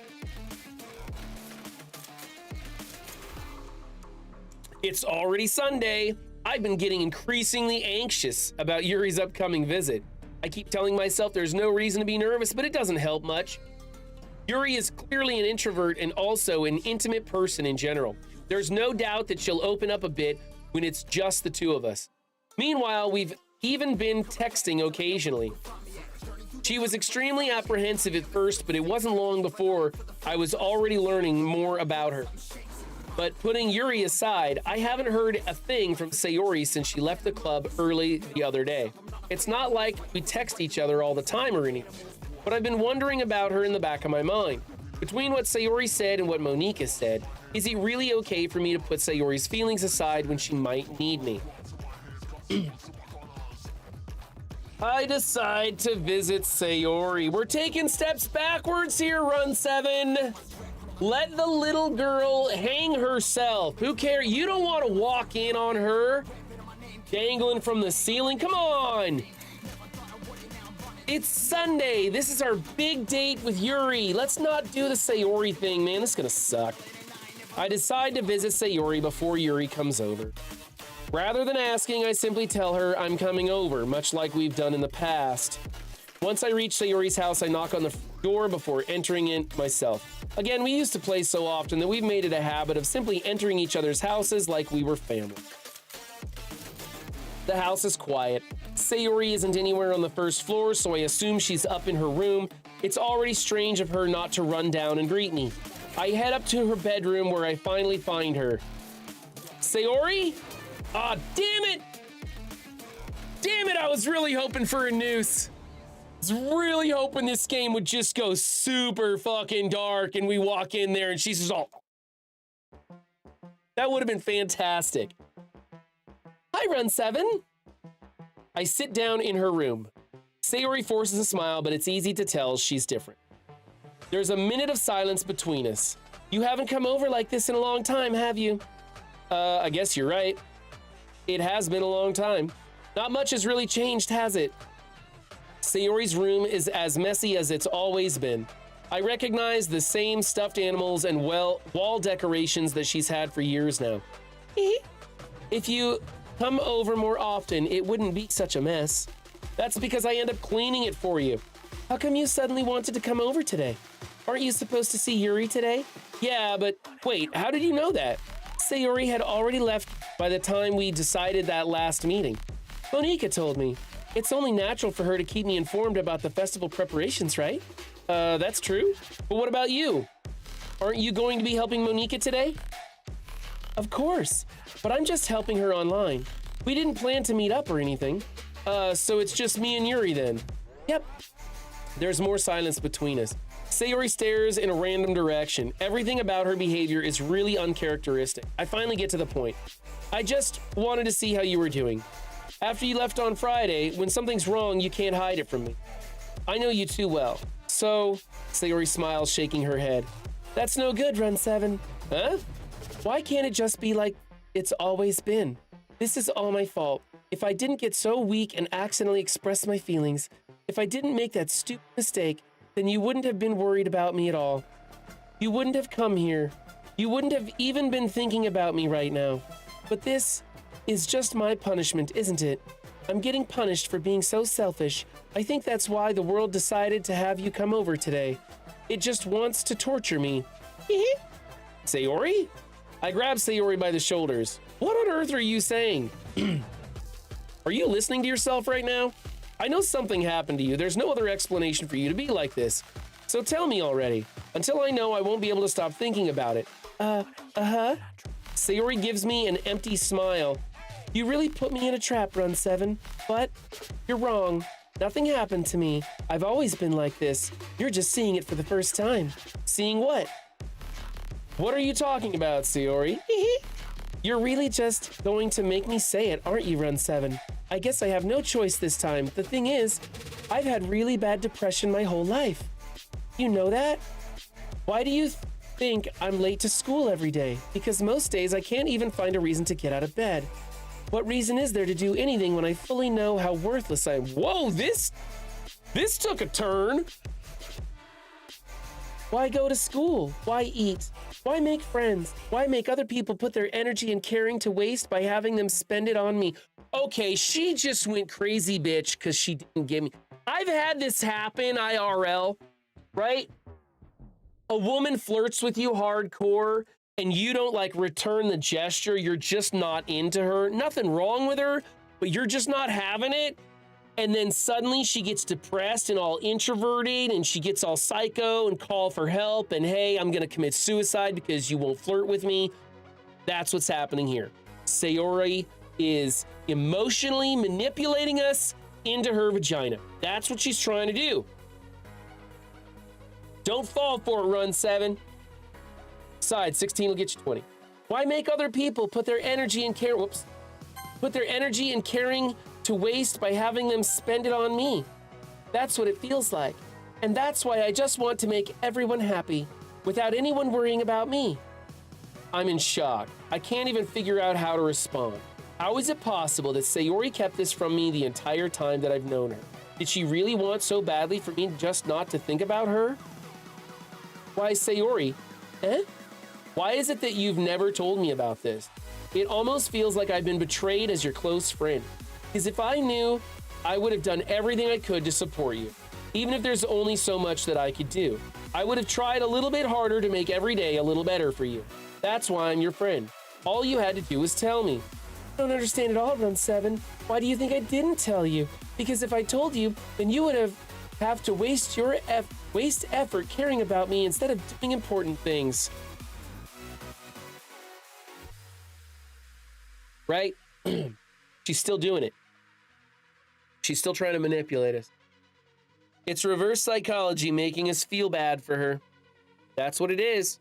She's saying she doesn't want us to feel bad for her, but in truth, does want us to feel bad for her.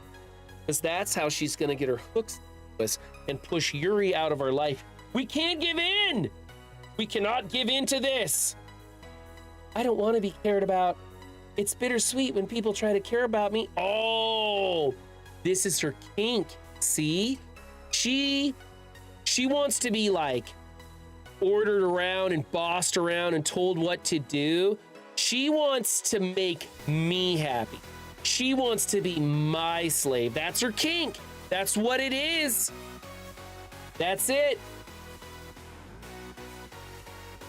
It feels nice sometimes, but it also feels like a bat being swung against my head. That's a weird metaphor there. That's why I wanted so badly for you to make friends with everyone else. Helping everyone be happy together is the best thing for me.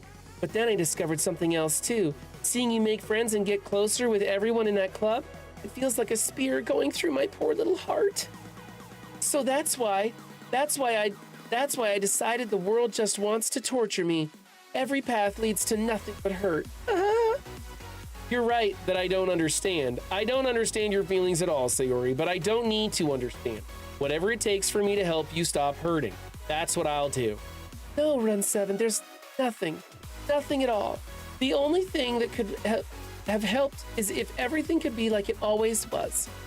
But I was selfish. I finally showed you what a horrible person I am, and I need a spanking because of it. Tears streaked down Sayori's face. I made you join the literature club because I was selfish. and I was punished by my heart hurting in a way that I couldn't understand. And now you came here and I made you hurt too, and I need to be punished for that. I'm just weak and selfish. Here's a hairbrush, Run 7. Teach me a lesson. That's all I am. And that's why I'm going to accept these punishments. And that's why I'm going to accept these punishments? Because I deserve every last one? Without thinking, I once again grab Sayori's shoulders. This time I pull her into a tight embrace.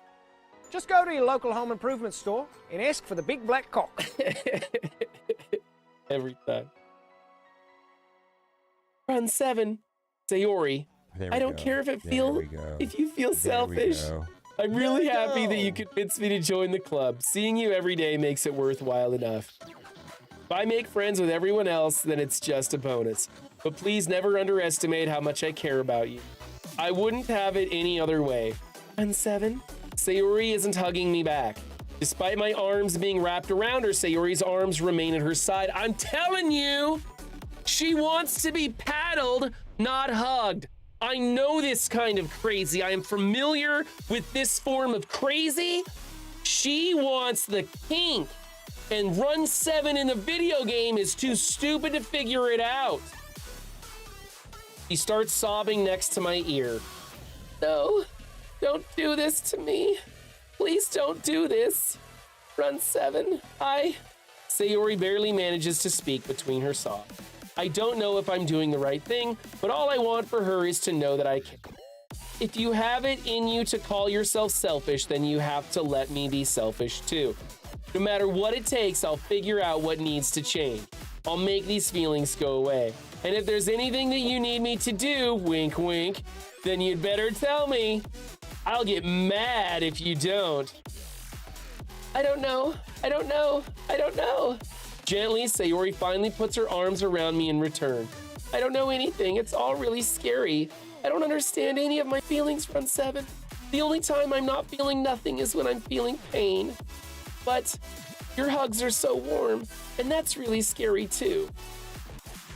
Sayori lets me go. As she does so, I let her go as well. The festival is tomorrow. Yeah? It's going to be fun, right? Yeah? How would you like for me to spend it all with you?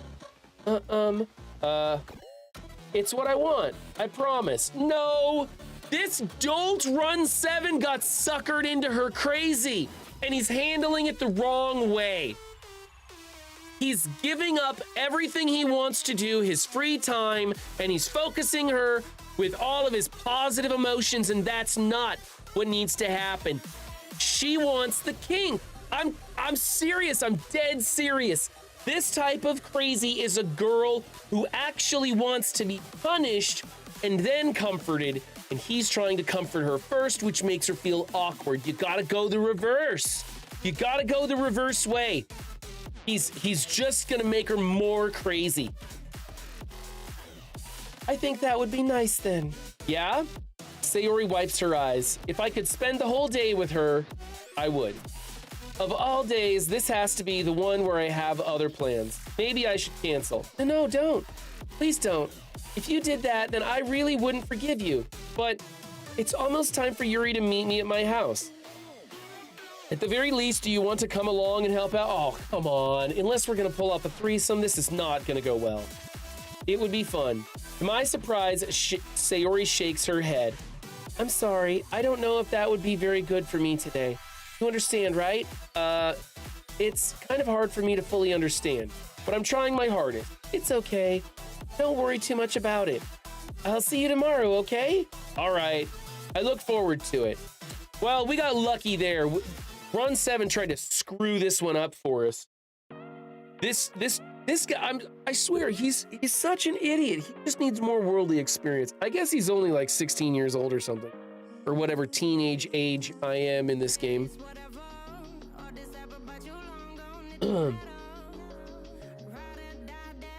I say goodbye to Sayori and exit her house. On the way home, I find myself still feeling uneasy, but it's hard for me to keep thinking about it when Yuri is about to come over too.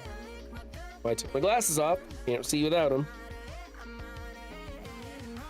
I think Sayori is right. I shouldn't be worrying too much, and we're definitely going to have a great time tomorrow. I should just focus on what's ahead of me.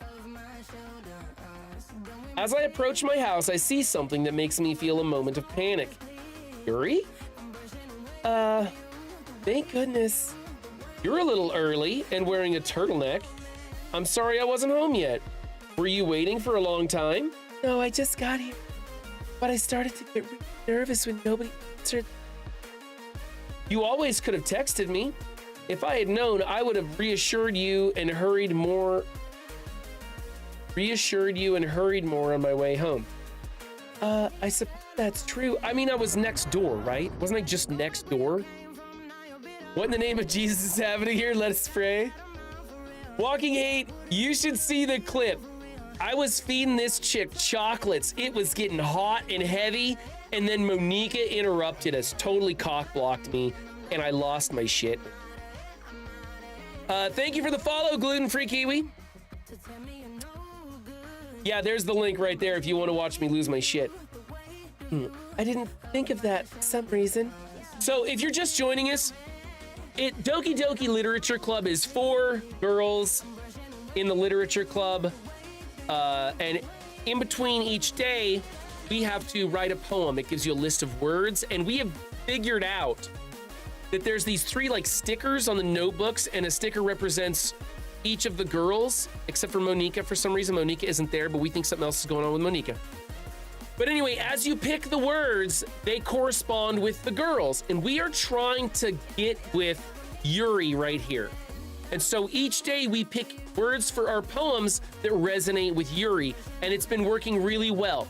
Although we got rid of Nutsuki, who is a little brat. She does not like us at all. We're good there. We bumped into some words on accident for Sayori, who we just left her house.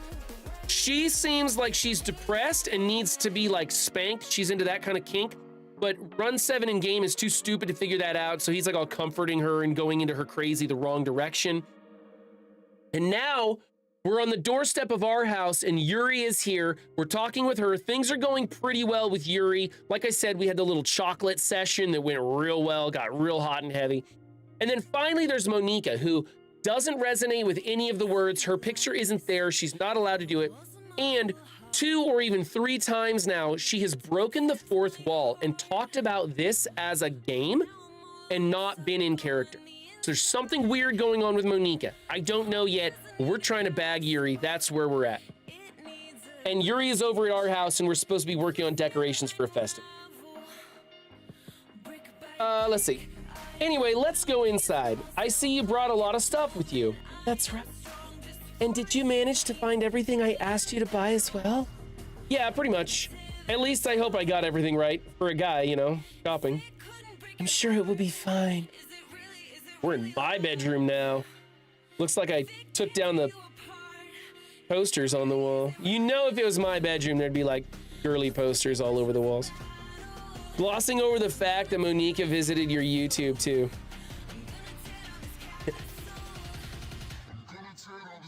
I take Yuri to my room. Bing bong. The first thing she does is glance around curiously, which makes me feel anxious. It's so clean. Of course it's clean. The bed's especially clean, Yuri. Why don't you go have a seat? Uh-huh. I cleaned it before you came over, so... That's very considerate of you. No, I would be really embarrassed for my room to be a mess while you were here. Unlike Sayori, who leaves her room a total mess. Well, I do enjoy cleaning. I would have gladly helped you clean. That would be even more embarrassing. Wait, don't look in there. I snatched Yuri's wrist, which was in the process of opening a desk drawer of mine, where I keep the lotion and tissues.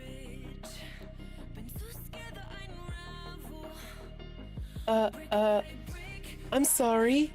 I wasn't thinking for some reason. I was just spacing out. It's fine, it's fine. I let go of Yuri's wrist. She puts both of her hands firmly in her lap as if making sure she's keeping track of them. I wonder what was really in the drawer. You think it could have been like one of those, you know, toys? Like one of those males toys?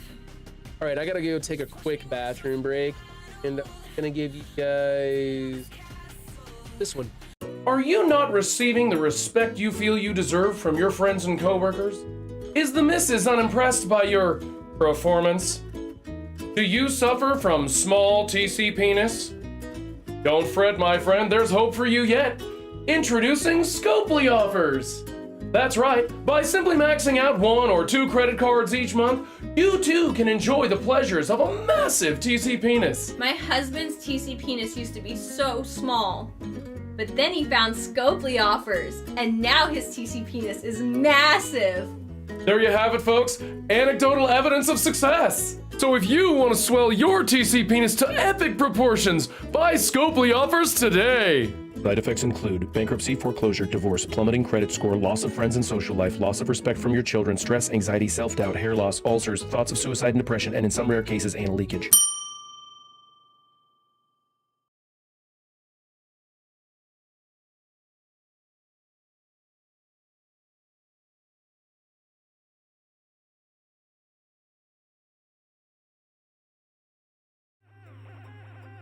I have to do that.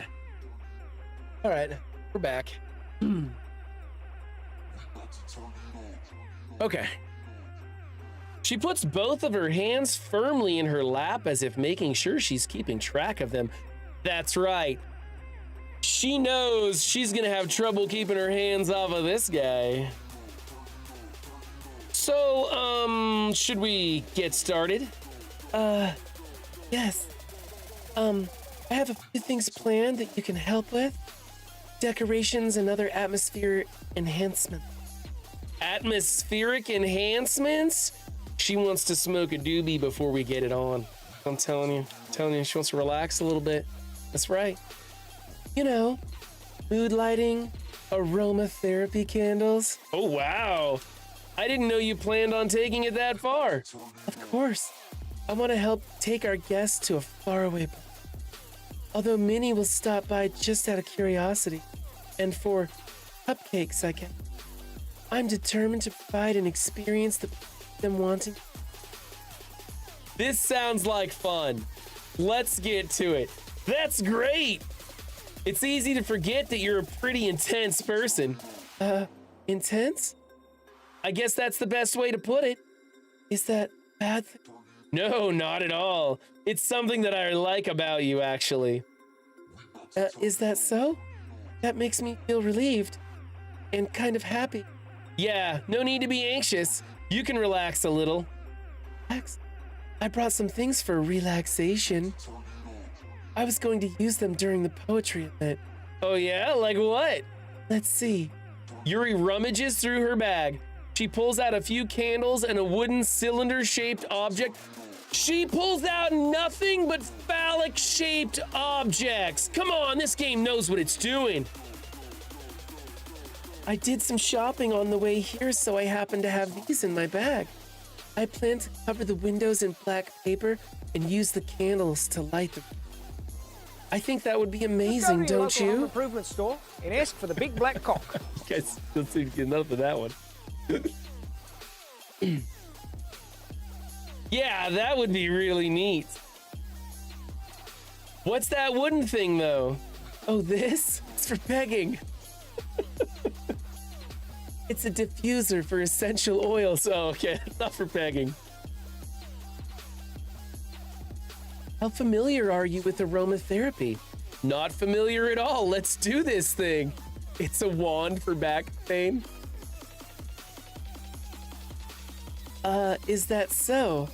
It's one of my favorite contributors to a positive atmosphere. Depending on the oils or herbs you choose, you can change the mood of the air itself. You can even feel it permeate through your body. Relaxation, positive energy, romance, reflection. It's almost like magic. Yuri takes the cylinder and pushes a switch on the bottom. That sounds like a fucking vibrator to me. In just a moment, a thin ray of vapor begins to spout through a small hole on the top. Wow, that smells wonderful. What kind of mood is that one for? This is a jasmine essential oil. It smells a little sweet and flowery, right? Yeah, that's a good way to describe it. I chose jasmine for the event because it provides more than relaxation. Jasmine enhances your emotions and helps you feel them flow through your body. You feel warmer and your heart pounds more heavily. Don't you think that will be perfect for sharing our poems? It does sound suitable. This Run 7 is so fucking naive. This Run 7 is 18-year-old this Run 7. This was me when I was 18 years old and had no freaking clue, all right? When I was 18, I literally picked up a woman on the side of the road who was a cougar, and I ended up taking her to a hotel room where she then bought us beer, walked out in her panties, and offered me one, and I said, well, time for me to get going, and left because I didn't understand that she wanted to fuck me. That was me at 18 years old, okay? That's 100% true story. That was me at 18. This is me at 18, not understanding that Yuri wants my knob. That's it. That's it. But you seem to know a lot about this, so I'll trust your opinion with anything. Yuri smiles gently, clearly enjoying herself. She again reaches into her bag and pulls out several spools of thin ribbon. She wants to tie me to the fucking bed. I'm telling you, it's getting scary in here. We might need to run.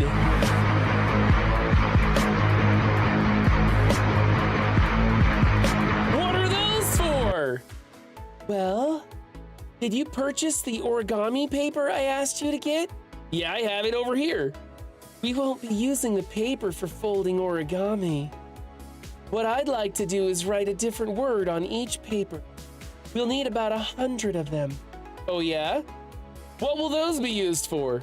Well, going to cut pieces of ribbon to hang from the doorway of the classroom. Then we can fasten the paper onto the ribbons to create a doorway curtain. That's not at all what I was hoping she would do with the ribbon. Wouldn't that be beautiful? It would also catch the eye of those passing by the room. It may attract some to the inside. That's really creative. Yeah, great. I had no idea you'd be so good at this, Yuri. Is that so? Well, I suppose I do get a little intense, as you'd put it. Yuri giggles with red cheeks. Is it just me, or is she more relaxed when it's just the two of us? Or maybe it's the excitement she feels from sharing something that she enjoys. Here's a marker, Run 7. You can write any characters you want. I'll help you once I finish cutting the ribbons. All right. Sitting on the floor together, the two of us get to work. I carefully draw a different character on each paper, doing my best to manage my bad handwriting. Yuri unravels a long strand of ribbon to her desired length. Then she reaches into her bag once more and pulls out a pocket knife. Huh? The knife is strangely beautiful. The silver handle has intricate pattern of waves etched onto it. She better not murder me. The blade itself is gently tinted blue. This is like Fatal Attraction. That's no ordinary pocket knife. It looks really fancy. Well, Embarrassed, Yuri looks away. What is it? you're going to think it's weird. Yuri, whatever it is, I have no reason to judge, and I kinda like the weird shit, Yuri, so let's go for it. To each their own, you know? If you promise you won't be weirded out. We don't kink shame around here, Yuri. Yeah, I promise. All right. The thing is, I'm kind of into knives. They're just so pretty. I can't help it. I don't know what it is. Combination of craftsmanship and feeling of danger. Maybe, you know what I'm saying? Please don't think I'm weird for this. Uh-huh. You're laughing at me. No, I'm not laughing at you. It's just funny how nervous you got about sharing. You think she's maybe a cutter? Maybe she's a cutter.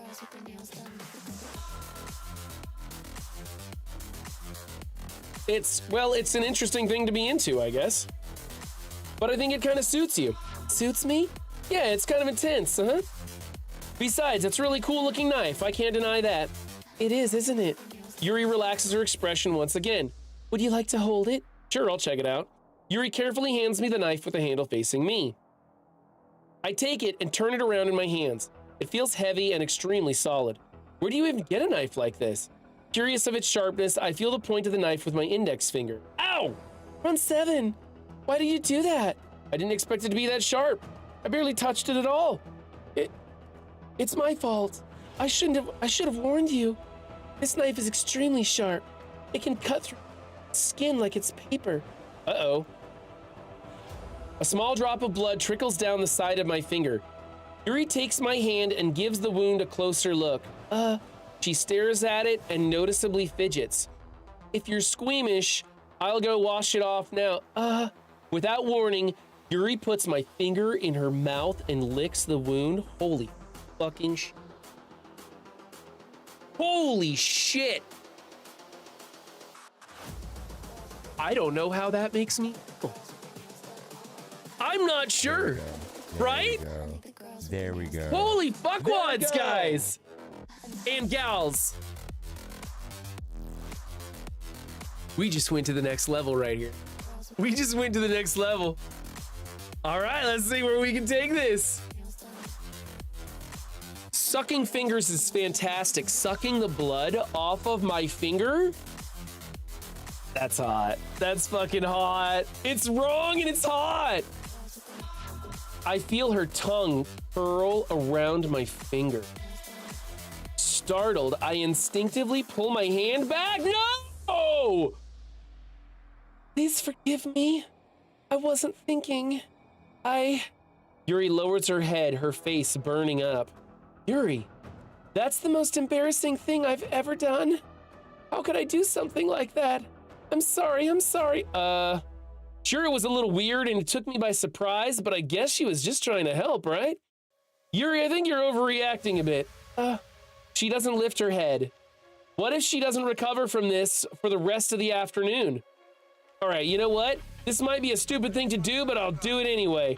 I take Yuri's hand and lick her index finger in return. Nice save, Run 7. What a dolt. Whatever, let's see where it goes. They're just finger licking good right now. Run 7, did you really just do that? Now we're even. I mean, I guess.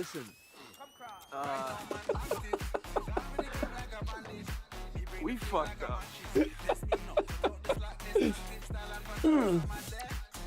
Yuri just looks at me like I did something wrong. I knew that would be a bad idea. If not for the sweet aroma of the jasmine oil, the air would be extremely heavy right now. You're so weird, Run 7. Yuri giggles shyly. Huh? Yuri called me weird? I have no response to that. Where do you keep your bandages? I don't think I need one, actually. It was a tiny cut. Look, it already stopped bleeding. I see. That's relieving. The tension is quickly lifted. Woo! We recovered! We recovered by licking her fucking finger. Now you just walk out, right? Yeah. We each resume our respective activities. I watch Yuri's knife cut through the ribbon like it's nothing but air. Meanwhile, I continue to make progress on the paper. Okay, so just out of a weird thing here, I kind of felt like we were gonna walk into Sayori's room and see her genuinely hanging from a noose. This chick is into knives, and I worry if we fuck this up, she might slit her wrists. I just don't know how dark this game is gonna get. People said it gets really crazy. I haven't seen the crazy yet. I see opportunities to get crazy, but I haven't really seen the crazy yet. Still having a good time with it though. Or use it on me, yeah, or use it on me. After we finish attaching the paper to the ribbons, we lay them all out side by side. It looks better than I expected and will be very effective as a door curtain. It looks great. Good thinking coming up with this, Yuri. Thanks. It's just something I saw online, really. Are you ready to move on to the next? Fuck yeah. Fuck yeah, let's do it. What do you have in mind? I'd like to create a banner. That's why I asked you to buy the paint tablets. Paint tablets? What are paint tablets? My wife's into art. I don't know what paint tablets are. Oh, that's right. One of the items Yuri had asked me to buy was a kit of watercolor paint. You'll need about 6 cups of water to put each of the tablets in. Do you mind fetching those for us? Of course not. 6 cups of water. I'll be right back in a minute. Thank you very much. Oh, and just a little bit of water is okay. If you fill the cups too much, it will be diluted. Taking Yuri's advice, I decided to use a small plastic bathroom cups rather than full-sized glasses. I put them on a plate to catch any paint that drips, then bring it back into my room. Yuri? Yes? Still wearing her clothes, damn it. Really hoping for whipped cream on that one. I come in to see Yuri quickly unrolling her sleeve, pulling it back over her arm. Maybe she is a cutter. Nothing. Your face is a little red. Is it too hot in here or anything? No, not at all. There's nothing wrong. So let's mix the paint. Yuri hurriedly dismisses me and takes it upon herself to unwrap the tablets, dropping them into the cups. So, I thought we'd do something simple that would look very nice. I'd like to paint a gradient across the banner, starting with the colors for a sunrise, then daytime, then sunset and nighttime. Once it dries, I'll write an inspirational quote across the banner. We can hang it on the wall behind the podium at the front of the classroom. Neat. What are you going to write? Well, it will be more fun to surprise you. Yuri smiles at me.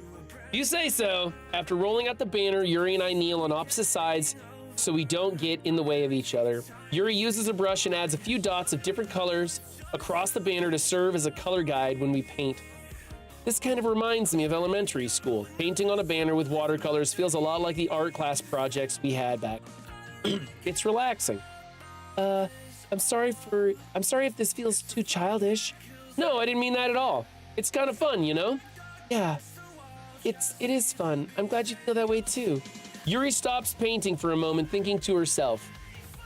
For me, I don't need to go out and do crazy things to have fun. In fact, I usually don't even want to.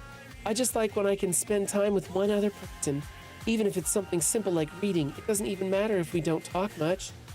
Just having a friend next to me makes things feel a little bit nicer. I think that's all it takes for me to be happy. Is that so? Even if Yuri and I are quite different, I can understand where she's coming from. I feel that way about things like anime and games, where simply sharing the experience with someone can make me feel happy. I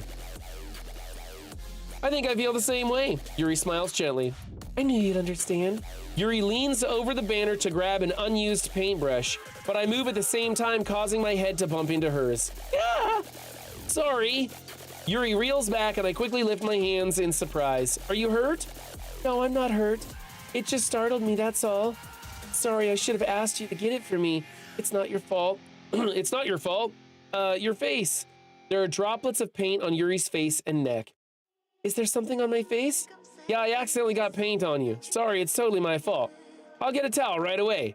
I rush out and fetch a small towel, then I dampen it with hot water. I return to my room and kneel back down in front of her. Here. I pat down Yuri's face and neck with the towel. Is something wrong? It's hot. Just didn't expect it. Sorry. I didn't want to use cold water. Having finished, I start to retract my hand, but Yuri suddenly holds my wrist. Huh? Just for a little longer. It feels really nice. I keep my hand still against Yuri's neck. She looks into my eyes. It's an intense expression that I recognize from when she reads her books. Almost as if she's lost in a daze, enveloped by her own thoughts. She breathes gently, half through slightly parted lips. What is happening? Is it the aroma of the jasmine oil giving me this dizzy feeling? Yuri's gentle feelings wrap around my wrist, send a tingling sensation through my arm, and suddenly her face seems to be much closer to mine than it was just a moment ago. Yuri slowly pulls away. Sorry, I've been feeling a little lightheaded today. I didn't mean to space out. It's fine. Son of a bitch! The moment is over as soon as it began. Dang it! Dang it! We were so close. Yuri picks up her brush again, but her movements seem clumsier, like she's unable to focus. I remain silent, forced to ignore the event that just transpired. I hesitantly retrieve my own brush and continue following Yuri's example. Oh my gosh! That should do it. I finished filling the night sky with white dots that look like stars. Looking at the banner as a whole, it's very pretty and natural looking. I think it came out a lot better than I expected. I am really happy with the results. Yeah, me too. Are you going to add the lettering now?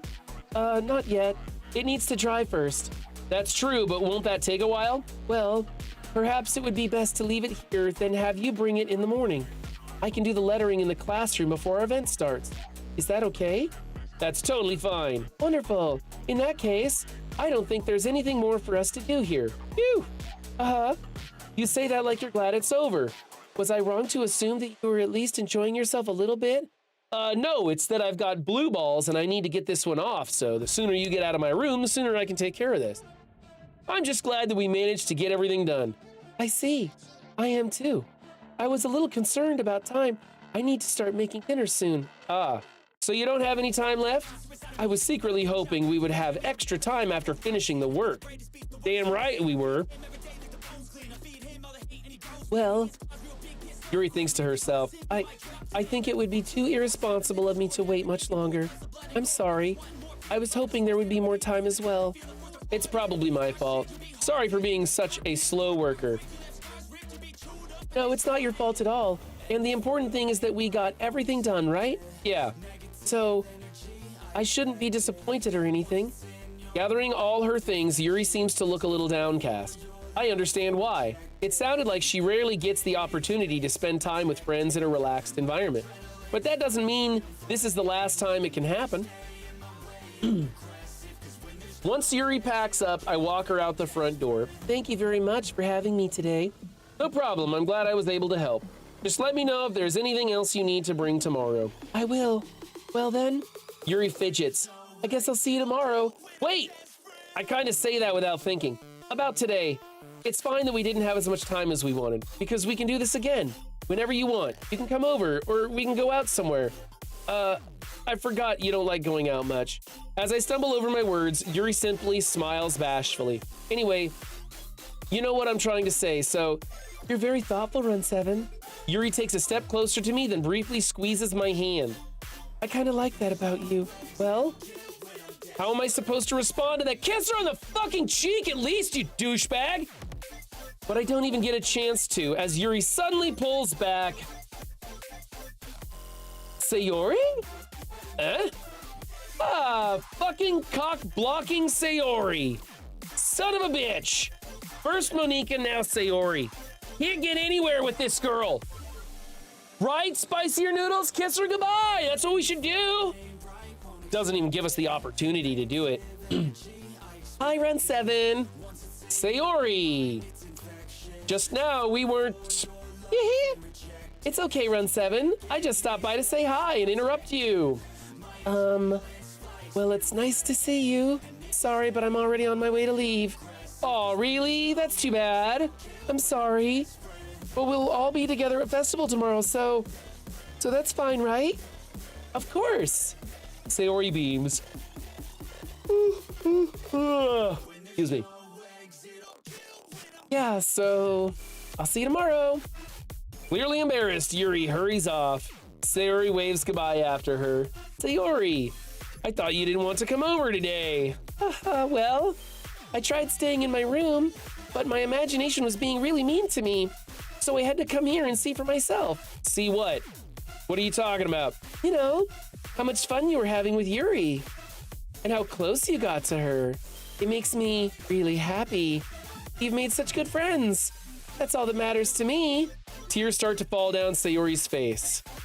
That's all that matters to me. Why am I feeling this way, Run 7? I'm supposed to be happy for you. Why does it feel like my heart is splitting in half? It hurts so much. Everything hurts so much. This would be so much better if I could just disappear. Sayori, don't say that. It's true, Run 7. If I wasn't here, then you wouldn't have to waste your sympathy on me. Oh my God, bitch, just stay in your fucking house then. It would have been fine. Whatever. Oh my gosh. Oh, turns out Sayori is the crazy one. She is the batshit crazy. kind of digging it. Not to be honest. I mean, it's true. I'm kind of digging the crazy here. It's just that my character is handling it the wrong way. You wouldn't have to put up with me being selfish. Monika was right. I should just... Monika? Monika was right about what? Sayori? What I said before is true. I'm not going to let this continue. Caring about you like this isn't the burden your mind is making it out to be. It's something that makes me happy. It's something that I wouldn't trade for anything else. So even if it takes an entire lifetime, I'm going to be by your side until you don't feel any more pain. But Sayori looks away. I put a hand on her shoulder to reassure her. I'm scared, Round 7. I'm really scared. What are you scared of, Sayori? I'm scared that I might like you more than you like me. Sayori? It's true, isn't it? I was weak and started to like you too much. I did this to myself. Round 7, I like you so much that I want to die. That's how I feel. And that's enough, Sayori. I don't want you to hurt anymore. I slide my hand down Sayori's arm and squeeze her hand in my own. Do you remember how I said I always know what's best for you? Do you still believe me? Wordlessly, Sayori nods. Even if you don't understand all of your own feelings, I know what you need the most right now. And that's what I'm going to give you. That's right!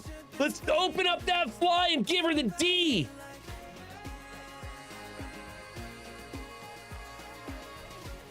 Oh, shit. These are not. Just go to your local home improvement store and ask for the big black cock.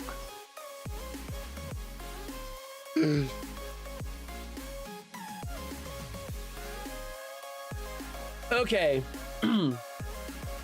Okay.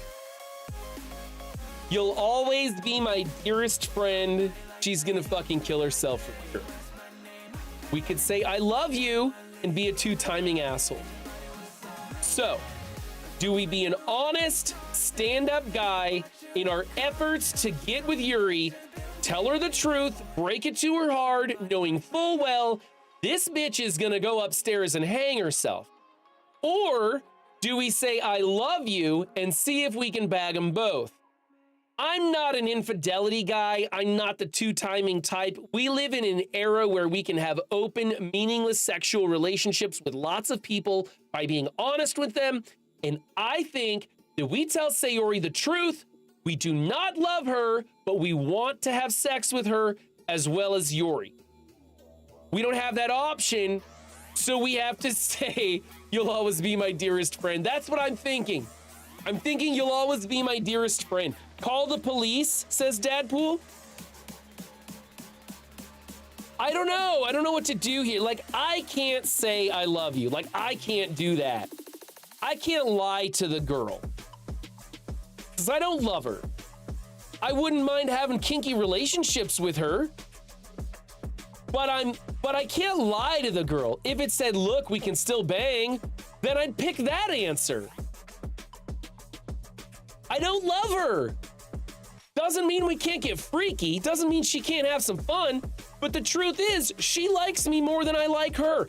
That's okay. I could still be friends with benefits.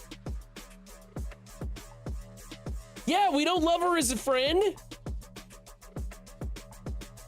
All right, let's be honest. Let's be honest. We don't love her.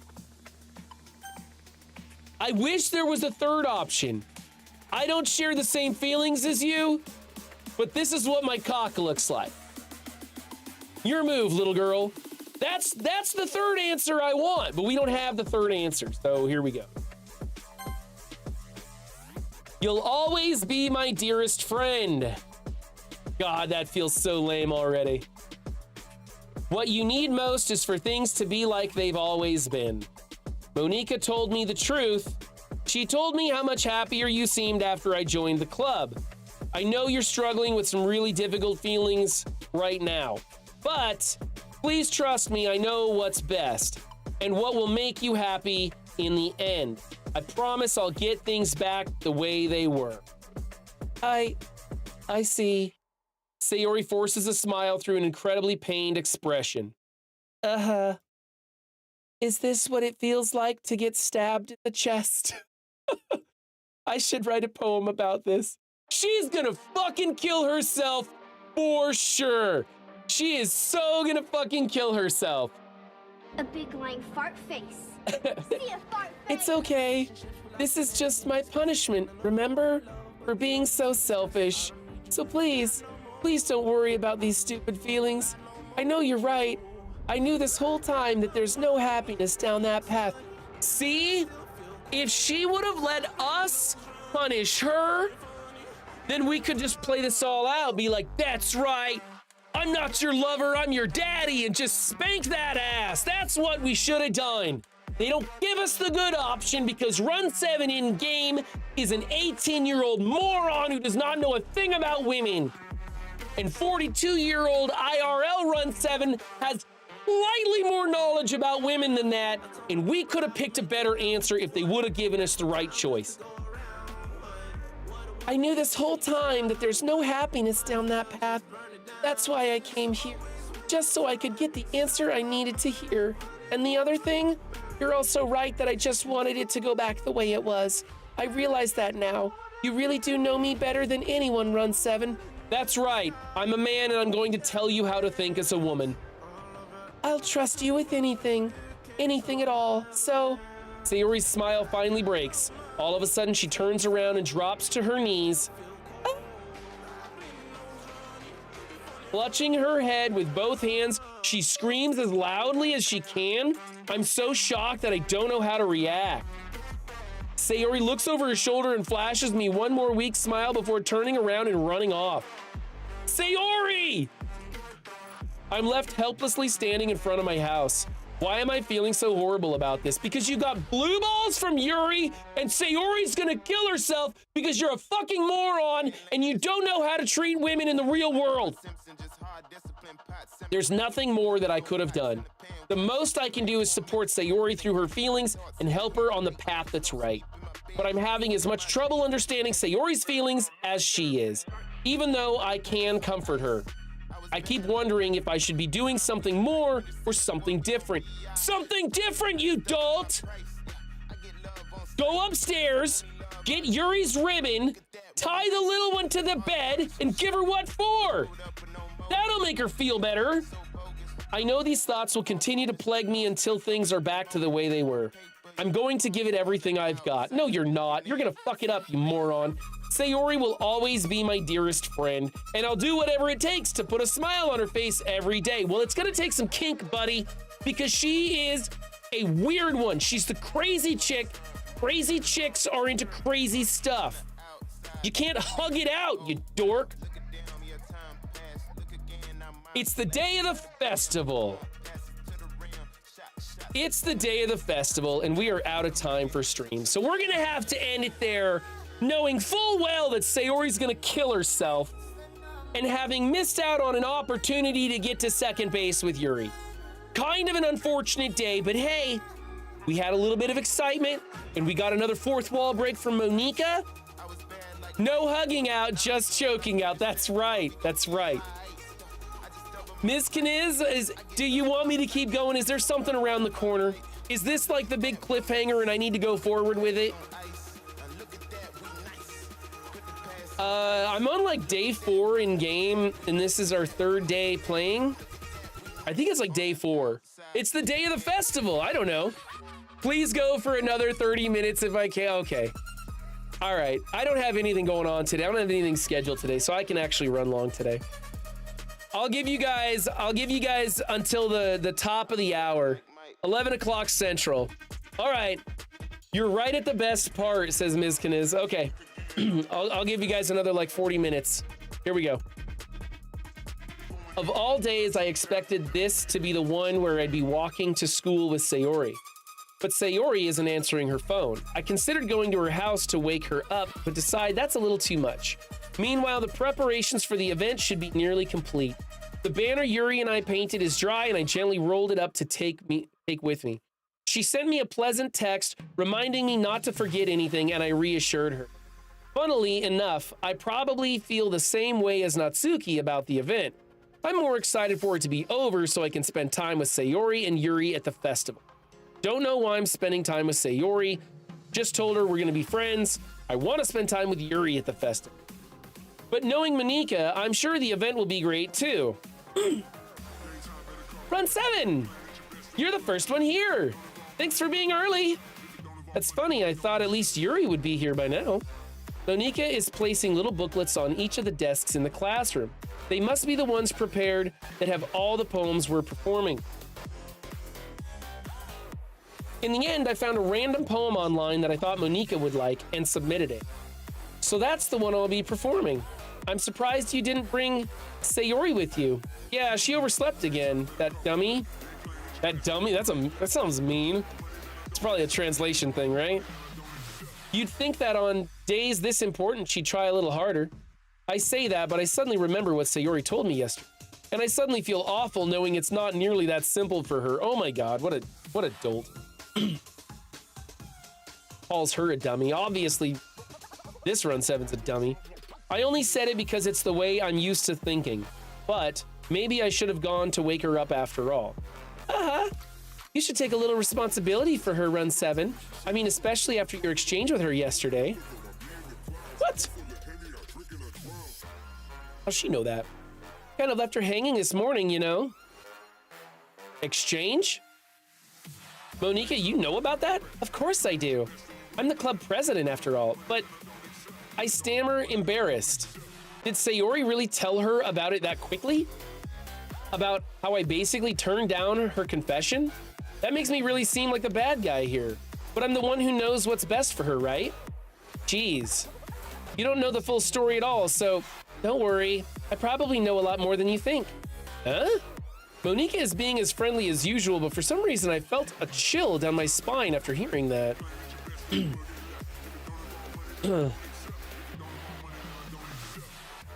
Monika knows all somehow. Yeah, Monika's been breaking the fourth wall and getting kind of weird. So, you know, she reminded me to like save my game and stuff.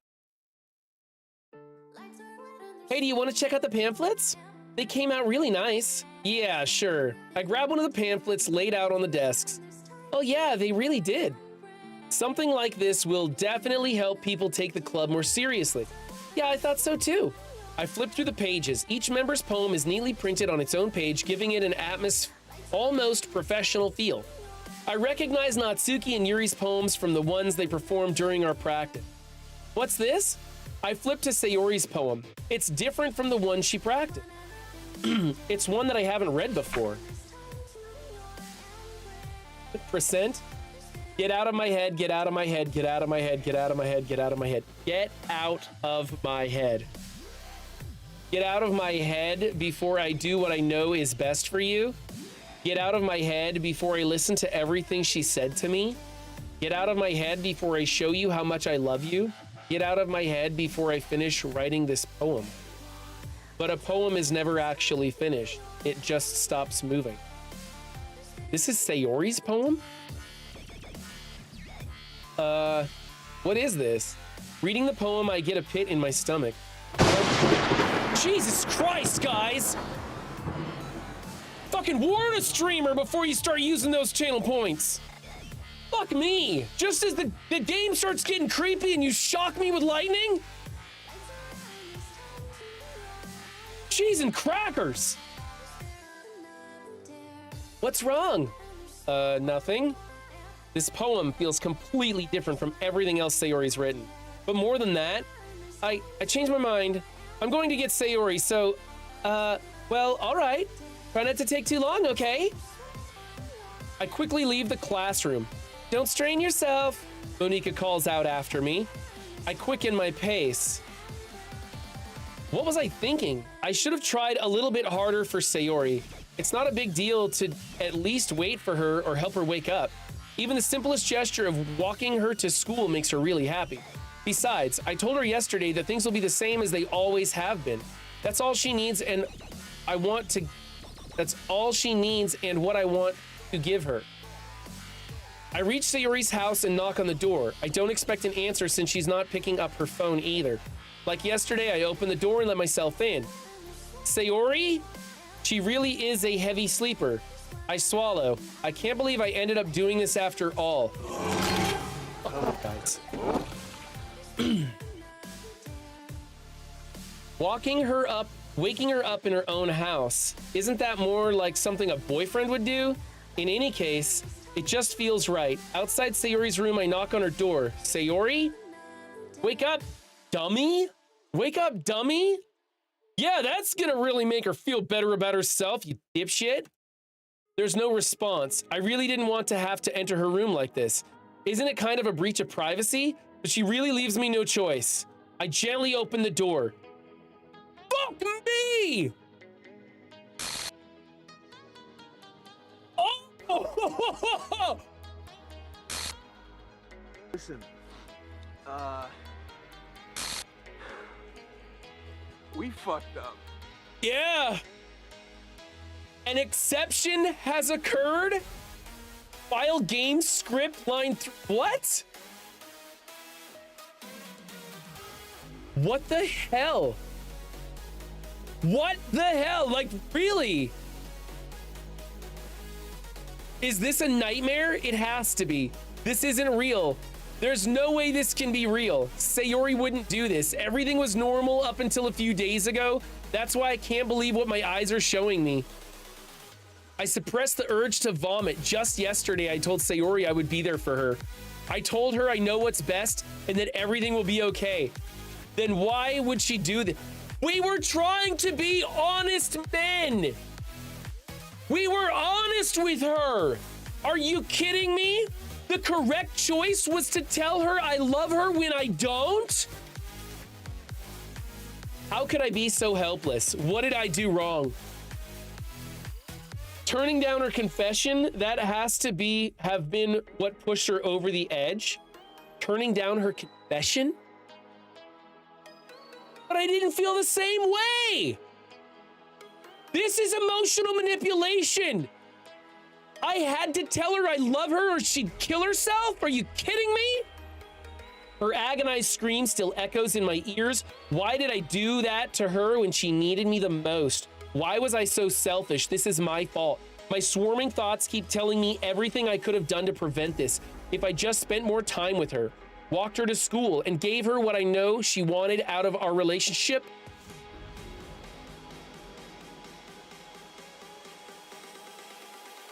Wow. And she was underage. Come on, it made me feel creepy. I know I could have prevented this. Screw the literature club. Screw the festival. I just lost my best friend, someone I grew up with. She's gone forever now. Nothing I can do can bring her back. This isn't some game where I can reset and try something different.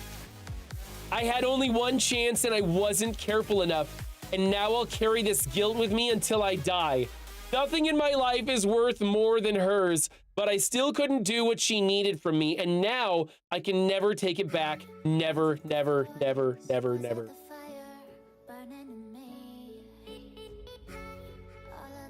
Fuck, I just figured out what this game is.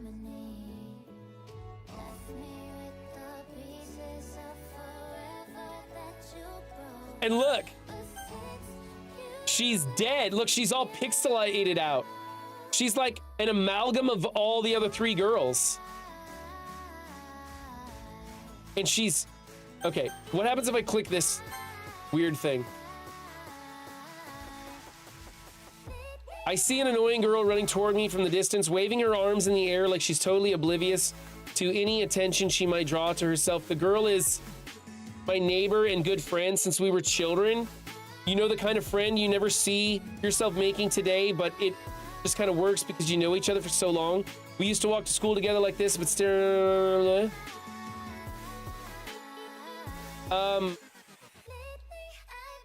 They got some sort of weird code for her name, and she's all glitched out as shit.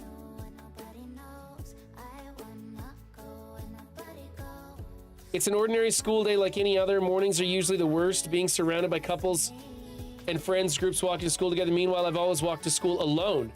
I always tell myself it's about time I meet some girls or something like that, but I have no motivation to join any clubs. I'm perfectly content just getting by on the average while spending my free time on games and anime. There's always the anime club, but it's not like there would be any girls in it anyway. The school day is as ordinary as ever, and it's over before I know it. After I pack my things, I stare blankly at the wall looking for an ounce of motivation. Clubs. There really aren't any that interest me. Besides, most of them would probably be way too demanding for me to want to deal with. I guess I have no choice but to start with the anime club. Run 7? What is going on?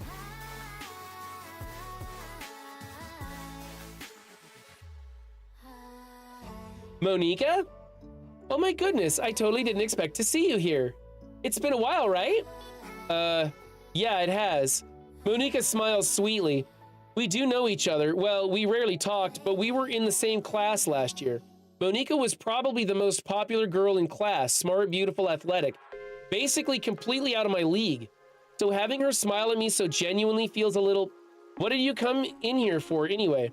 Oh, I've just been looking for some supplies to use for my club. Do you know if there's any construction paper in here or markers? I guess you could check the closet. You're in the debate club, right? About that. I actually quit the debate club. Really, you quit? Yeah.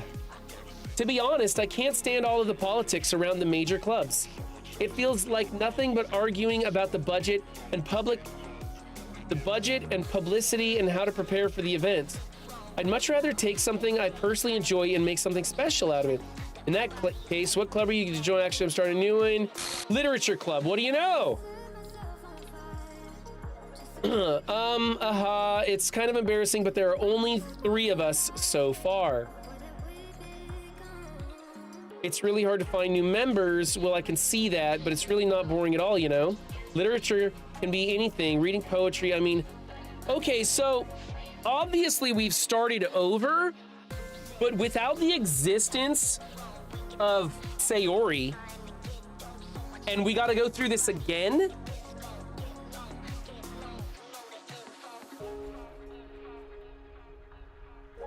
Yeah, it's funny, right? She always insists that manga is literature too. I mean, it's not wrong, I guess. And besides, a member is a member, right? Did Monica say she? Hey, Run 7.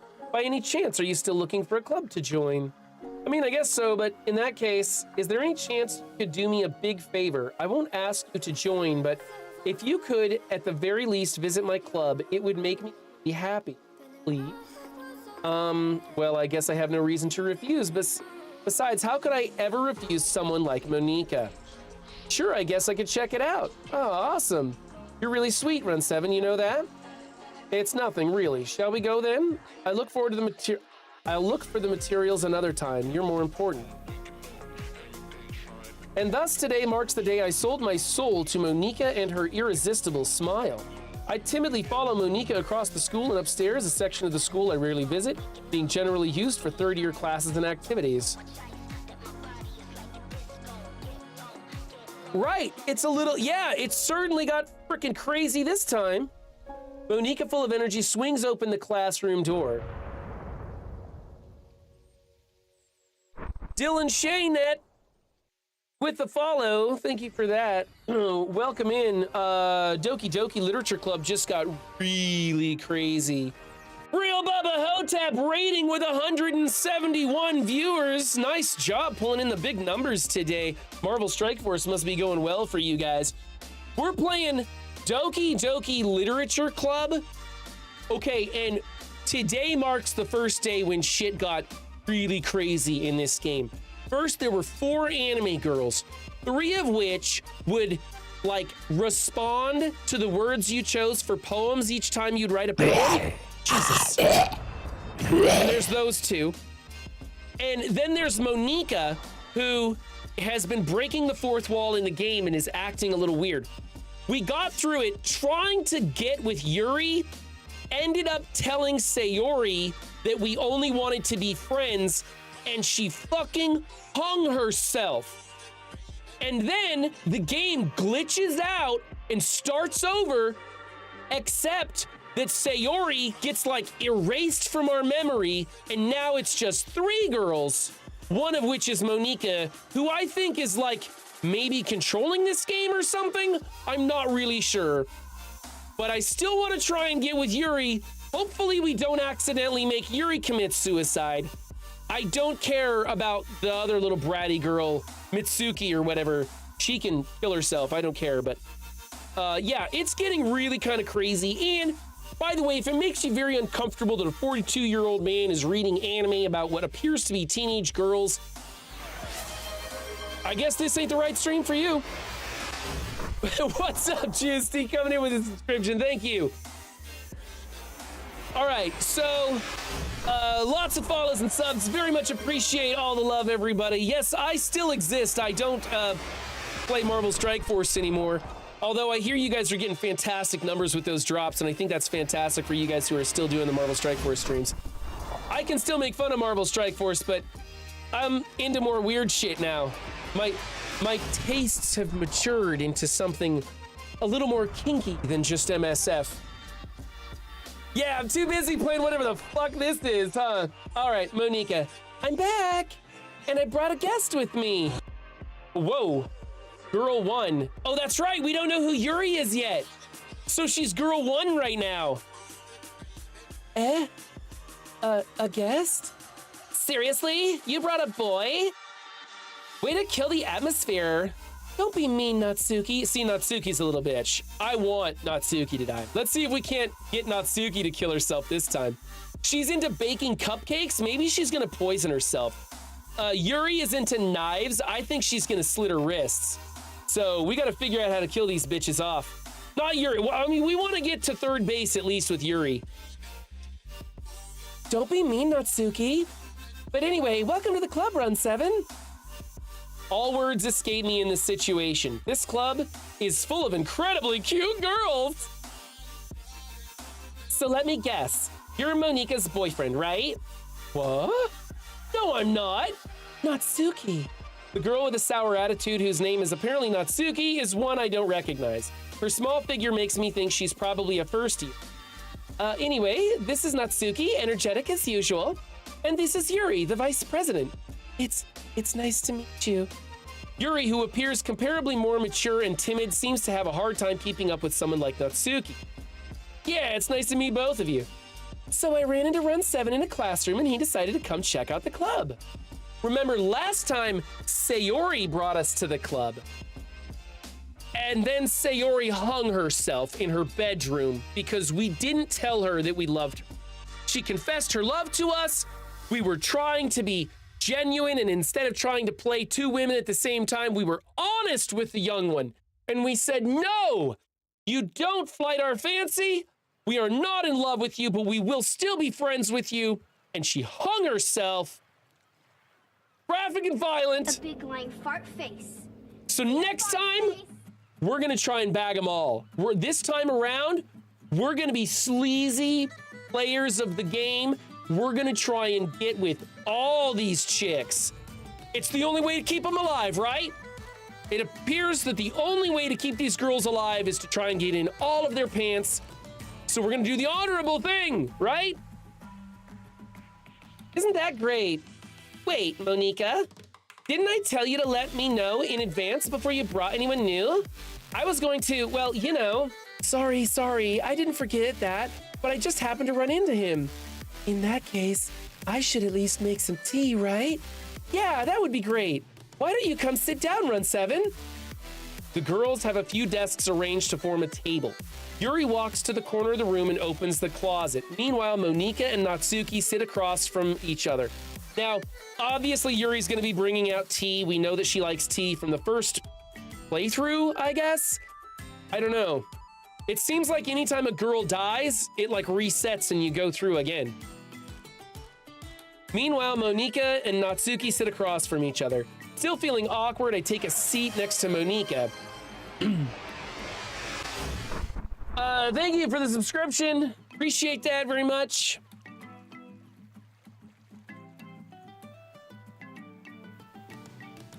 This is why you should never be honest with women. So I know you didn't really plan on coming here, but we'll make sure you feel right at home, okay? As president of the Literature Club, it's my duty to make the club fun and exciting for everyone. I'm surprised there aren't more people in the club yet. It must be hard to start a new club. You could put it that way. Not many people are very interested in putting out all the effort to start something brand new, especially when it's something that doesn't grab your attention like literature. You have to work hard to convince people that you're both fun and worthwhile, but it makes school events like Festival that much more important. I'm confident that we can all really grow this club before we graduate. Right, Natsuki? Well, I guess. Natsuki reluctantly agrees. Such different girls all interested in the same goal. Monika must have worked really hard just to find these two. Yuri returns to the table carrying a tea set. She carefully places a teacup in front of each of us before setting down the teapot in the middle. So of the three girls that was just on the scene a few moments ago, I would the pink hair girl as well, the purple. The brownish red is maybe if I'm feeling froggy. So we've been going after, the first time we went through, we went after Yuri. We got pretty close. We fed her chocolates, she sucked on our bloody finger, and she showed us her knife set. She also brought out some ribbon, and we thought she was going to tie us down, and then we lost it, and she went home. Honestly, it was genuinely that kinky, too. Like, it went there, but didn't really go there. Like, you'll see. You keep a whole tea set in this classroom? Don't worry, the teachers gave us permission. After all, doesn't a hot cup of tea help you enjoy a good book? Yeah, sure, whatever. Don't let yourself get intimidated. Yuri is just trying to impress you. That's not... Insulted, Yuri looks away. I meant that, you know, I believe you. Well, tea and reading might not be a pastime for me, but at least I enjoy the tea. I'm glad. Yuri faintly smiles to herself in relief. So, Run 7, what kind of things do you like to read? Well, considering how little I've read these past few years, I don't really have a good way of answering that. Manga? In real life, I fucking hate manga. I'm sorry. Manga doesn't do anything for me in real life, but sure. Whatever. In-game character Run 7 is much different than myself, but whatever. I mutter quietly to myself, half joking. Natsuki's head suddenly perks up. It looks like she wants to say something, but she keeps quiet. Not as much of a reader, I guess. Well, that can change. What am I saying? I spoke without thinking after seeing Yuri's sad smile. Anyway, what about you, Yuri? Well, let's see. Yuri traces the rim of her teacup with her finger. My favorites are usually novels that build deep and complex fantasy worlds. The level of creativity and craftsmanship behind them is amazing to me. And telling a good story in such a foreign world is equally impressive. Yuri goes on, clearly passionate about her reading. She seemed so reserved and timid since the moment I walked in, but it's obvious by the way her eyes light up that she finds her comfort in the world of books, not people. But you know, I like a lot of things. Stories with deep psychological elements usually immerse me as well. Isn't it amazing how a writer can so deliberately take advantage of your own lack of imagination to completely throw you for a loop? Anyway, I've been reading a lot of horror lately. Okay, she's on horror this time? And I read a horror I read a horror book once. I desperately grasped something I can relate to at the minimum level. At this rate, Yuri might as well be having a conversation with a rat. Uh-huh, I'd expect that from you, Yuri. It suits your personality. Oh, is that so? Really, if a story makes me think or takes me to another world, then I really can't put it down. Surreal horror is often very successful at changing the way you look at the world, if only for a brief moment. I mean, we did just watch a bitch hang herself, and it totally hooked me in this game. Right? I hate horror. Oh, why's that? Well, Natsuki's eyes dart over to me for a split second. Never mind. That's right, you usually like to write about cute things, don't you, Natsuki? What?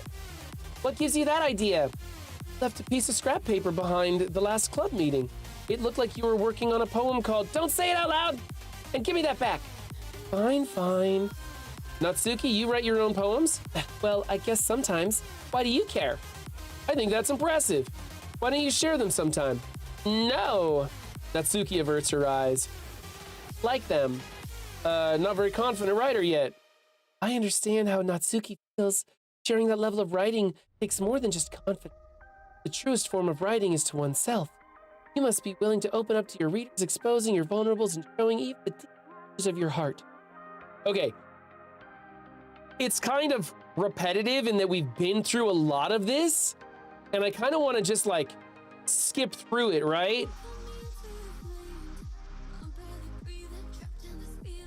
Let's see. Natsuki and Yuri look quizzically at Monika. Let's all go home and, yeah, we know, write a poem of our own. The next time we meet, we'll share them with each other. That way everyone is even. Yeah, okay. I mean, I thought it was a good idea. Well, I think you're right, Monika. We should probably start finding activities for all of us to participate in together. I decided to take the responsibility of vice president. After all, I need to do my best to nurture the club as well as members. Besides, now that we have a new member, it seems like a good step for us to take. Do you agree as well, Run 7? Hold on, there's still one problem. What is that? Now that we've reached the most important topic, I bluntly come forth with what's been on my mind the entire time. I've never said I would join this club, but we will join the club. I don't know why we hesitate. It's just more dialogue that we don't go through. The girls exchange glances before Monika turns back to me. I guess I need to tell you the truth, Round 7. The thing is, we don't have enough members yet to form an official club. We need 4. And I've been trying really, really hard to find new members. Oh, okay, so this is a little different than the last time because last time they already had 4. And if we don't find one more before the festival, I'm defenseless against these girls. How am I supposed to make a clear-headed decision when it's like this? I would feel terrible for letting everyone down in this situation, and besides, the club itself seems pretty relaxed. Also, I'm not interested in any other club, and this one's full of girls. So if writing poems is the price I need to pay in order to spend every day with these beautiful girls, right. Okay, I've decided that I'll join the literature club. One by one, the girls light up. Oh my goodness, really? Do you really mean that, Run 7? Yeah. It could be fun, right? They did scare me for a moment. I mean, if you really just left after all this, I would be super pissed. Run 7, I'm so happy. We can become an official club now. Thank you so much for this. You're really amazing. I'll do everything I can to give you a great time, okay? Thanks, I guess. Okay, everyone, I think with that, we can officially end today's meeting on a good note. Everyone remember tonight's assignment. Write a poem to bring to the next meeting so we can all share. Monika looks over at me once more. Run 7, I look forward to seeing how you express yourself. Yeah. Can I really impress the class star, Monika, with my mediocre writing skills? I already feel the anxiety welling up inside me. Meanwhile, the girls continue to chit-chat as Yuri cleans up the tea set. I guess I'll be on my way then. Okay, I'll see you tomorrow then. Let's save the game here.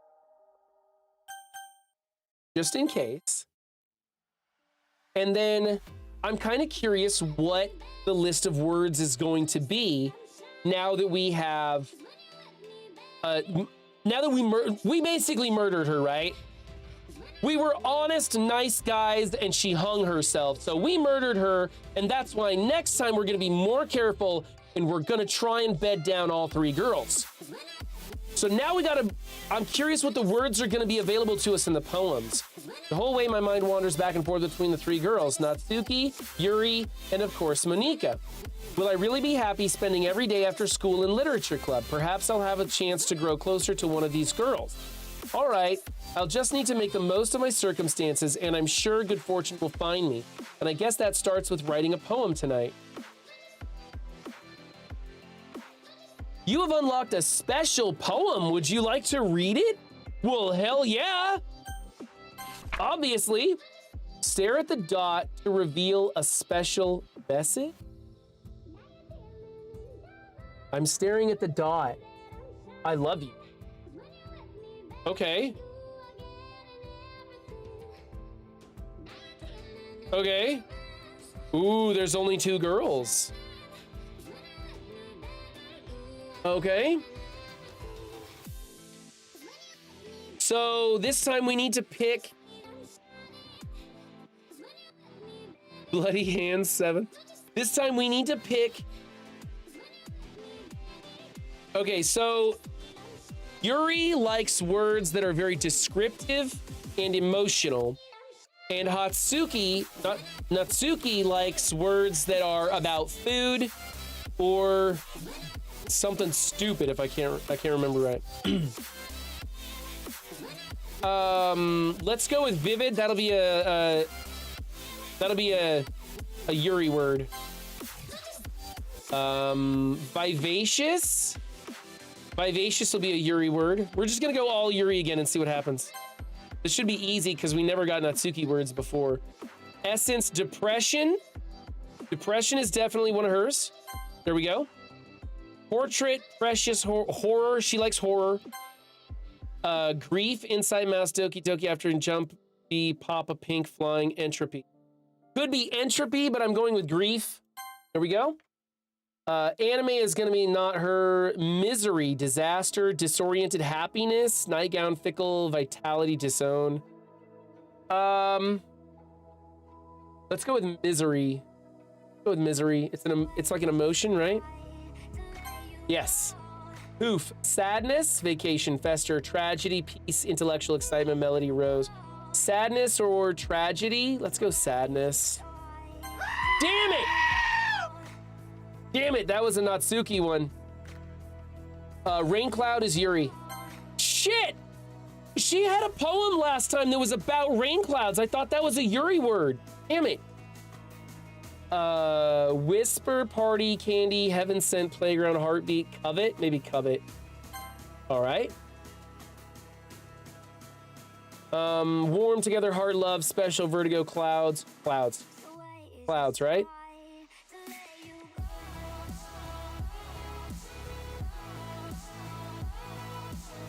I think Clouds. Let's go Clouds. Damn it, that wasn't her. Okay, so not cute stuff, right? Defeat, Prayer, Twirl, Starscape, Infallible, Sensation, Laugh, Raindrops, Journey, Anxiety. Family, Lust, Shopping, Summer, Kitty, Strawberry, Games, Pleasure, Determination, Atone. Shame. Got it. Fun, Sweet, Marriage, Death. Sparkle, Bliss, Color, Lucky, Loud, Hope, Lollipop, Cage, Valentine, Wonderful. Shoot. Cage. Got it. Bouncy, Suicide. Bad Beauty, Sticky Promise, Sing, Despise. Headphones, Blanket, Peaceful, Ribbon, Fireworks, Hair, Unstable. Anger. Damn it! Anger was Natsuki? Give me a break. Uncontrollable, Judgment, or Unrequited. Let's go Judgment. Fuck? The fuck was that? What was that? Shit's going weird. Hi again, Run 7. Glad to see you didn't run away on us. Nah, don't worry. This might be a little strange for me, but at least I keep my word. Well, I'm back at Literature Club. I was the last to come in. Sorry, I don't need to do the voice. I was the last to come in, so everyone else is already hanging out. Thanks for keeping your promise, Run 7. I hope this isn't too overwhelming of a commitment for you. Making you dive headfirst into literature when you're not accustomed to it? Did you see her just like wig out as she came in on the screen? Oh, come on, like he deserves any slack. You already had to be dragged here by Monika. I don't know if you plan to just come out here and hang out or what, but if you don't take us seriously, then you won't see the end of it. She's in front of the wording. I can't read the wording. She's in front of it. That's weird. Natsuki certainly have a big mouth for someone who keeps manga collection in the club room. What if I go history? Monika says, Natsuki, you certainly have a big mouth for someone who keeps her manga collection in the club room. Natsuki finds herself stuck between saying Monika and manga. Manga is literature. Swiftly defeated, Natsuki plops back into her seat. I'm sorry, Run 7. We'll make sure to put your comfort first, okay? Ooh, yeah, she's coming on strong now. Hey, everybody keeps making fun of me because of the way I say Monika. Is it Monique? Is it Monica? Picture game, Chris. Yuri shoots Natsuki with a disappointed glance. Anyway, now that you're in the club and all, perhaps you might have interest in picking up a book to read. Well, I can't really say no either way. Like you said, I'm in this club now, so it only feels right for me to do something like that if you ask. But wait, I didn't mean it like that. If you don't really want to, then forget I said anything. No, it's Game, Chris. it's not that. Picture game, Chris. Picture game, Chris. Picture game, Chris. Picture game, Chris. Picture game, Chris. Picture game, Chris. I didn't know I allowed that to be spammed. Picture game, Chris. Picture game, Chris. Picture game, Chris. Did I really not allow that to be? Did they really? Oh, is that the cheap one, huh? Really? Oh, I had the term limits there. I had the term limits turned off. There you go. Now you can't spam it anymore. All right. I want to try to be a part of this club. So even if I don't read often, I'd be happy to pick up a book if you wanted me to. Are you sure? I just felt like, well, as vice president and all, that I should help you get started on something you might like. Yuri reaches into her bag and pulls out a book. I didn't want you to feel left out, so I picked out a book that I thought you might enjoy. It's a short read, so it should keep your attention if you don't usually read. And we could, discuss it if you wanted. This is... How is this girl accidentally being so cute? She even picked out a book she thinks I'll like despite me not reading much.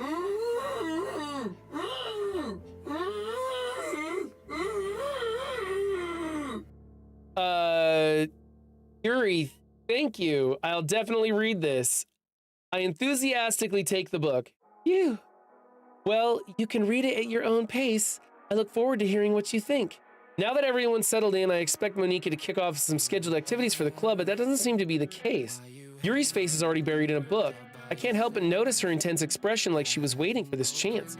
Meanwhile, Natsuki is rummaging around in the closet. I'm really curious to talk to Yuri a little bit more. But at the same time,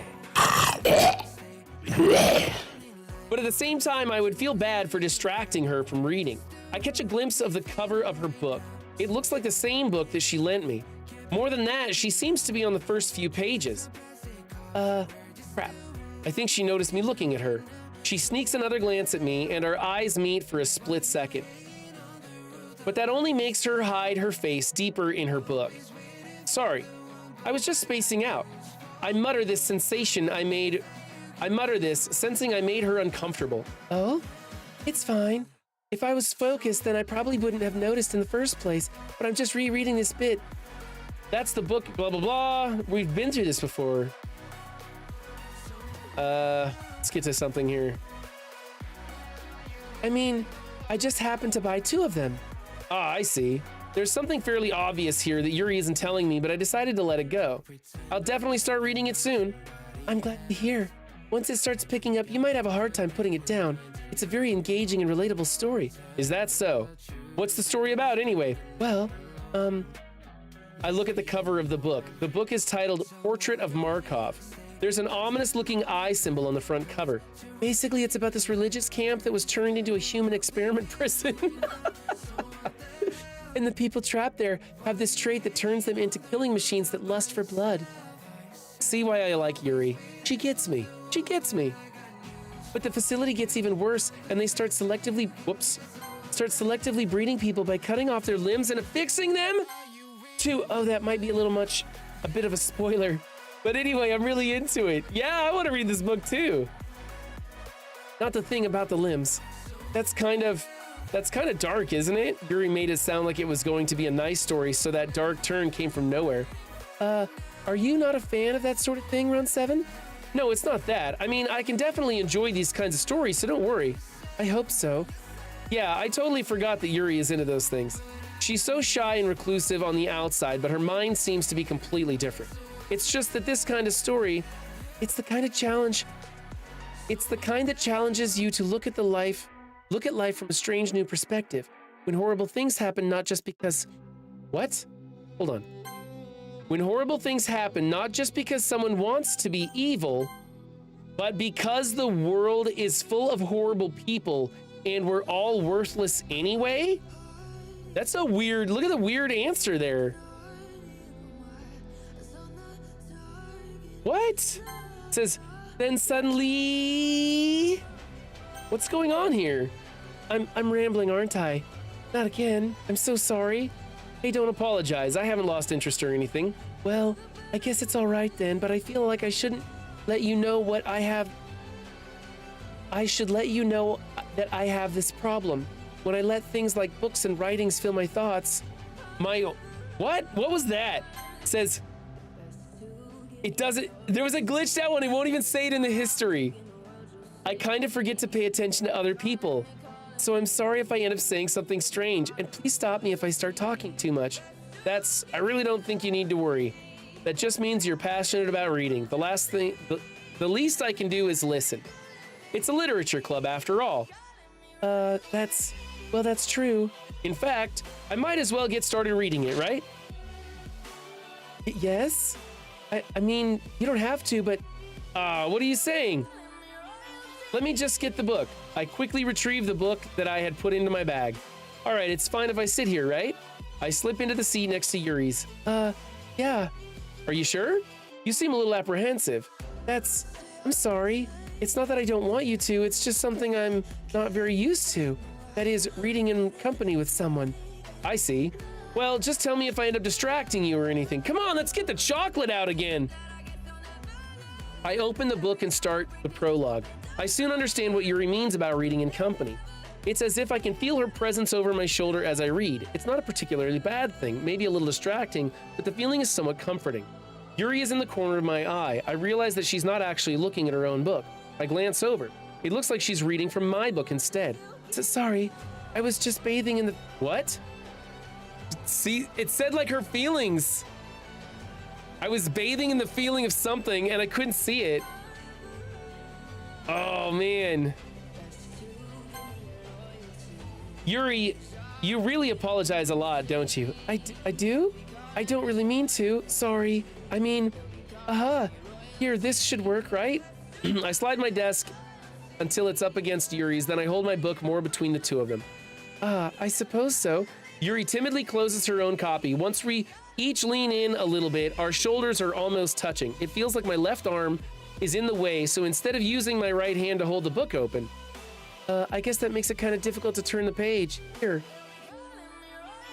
Yuri takes her left arm and holds the left side of the book between her thumb and forefinger. I do the same with my right arm on the right side of the book. That way I turn the page and Yuri slides it under her thumb after it flips to her side. But in holding it like this, we're huddling even closer together than before. It's actually kind of distracting me, and I start to get a boner underneath the desk. It's as if I can feel the warmth of Yuri's face and she's in the corner of my vision. Are you ready? Huh? To turn the page. Oh, sorry.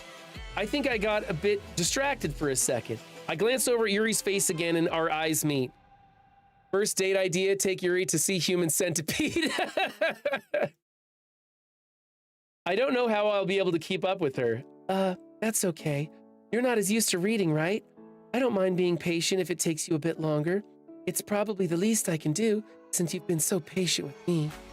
Yeah, thanks. We continue reading. Yuri no longer asks me if I'm ready to turn the page. Instead, I just assume that she finishes the page before me, so I turn it on my own volition. We continue the first chapter in silence. Even so, turning each page almost feels like an intimate exchange. My thumb gently letting go of the page, letting it flutter over to her side as she catches it under her own thumb. Hey, Yuri. This might be a silly thought, but the main character kind of reminds me a little about you. Eh? No, I don't relate to this character at all. Definitely not. Really? I was just thinking the way she second guesses things. She says and all that. That's what you were talking about? Sorry. I thought you meant something else about her. Something else? Never mind. We didn't even get that far yet. So I don't know why that came to my head. Yuri, are you feeling all right? Eh? Yuri's been a little fidgety ever since we started reading. You can rest if you're feeling sick or something. Your breathing is a little... My breathing?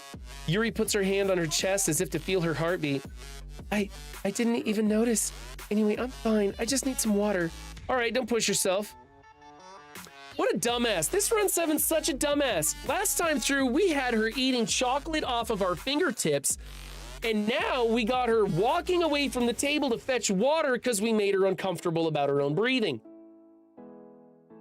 Yuri stands up and practically rushes out of the classroom. What on earth was that about? Run 7? Did something happen just now? Huh? I have no idea. Yuri was acting a little strange, I guess. Don't mind anything? Sorry. So you don't know anything? Sorry, I can't say I do. Are you worried about her? Oh, no, not really. I was just making sure that you didn't do anything to her. No, nothing. Don't worry. I believe you, silly. Yuri just does that sometimes. It's nothing alarming. All right, if you say so. Anyway, why don't we start with sharing our poems with each other? Huh? Shouldn't we wait for Yuri? Well, she might be a while, so I just figured we'd get started without her. Is that okay? Yeah, I was just asking. I stand up. I make a mental note of where I left off in the book, then slip it back into my bag. All right, so they don't even let us give our poem to Yuri, who we tailored the poem for. And so that makes me wonder, what the hell's going on? All right, so we're gonna save there, and we're gonna do our poem the next time because my voice is out, and I'm way over time on stream. I went for an hour longer than usual. So we'll see how that goes.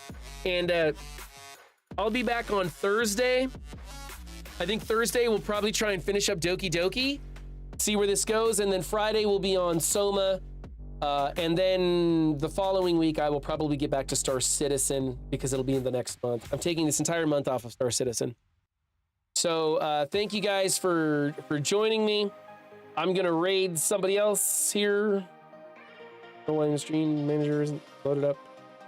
Kind of weird. Here we go. And we'll go someplace else. Who will be following?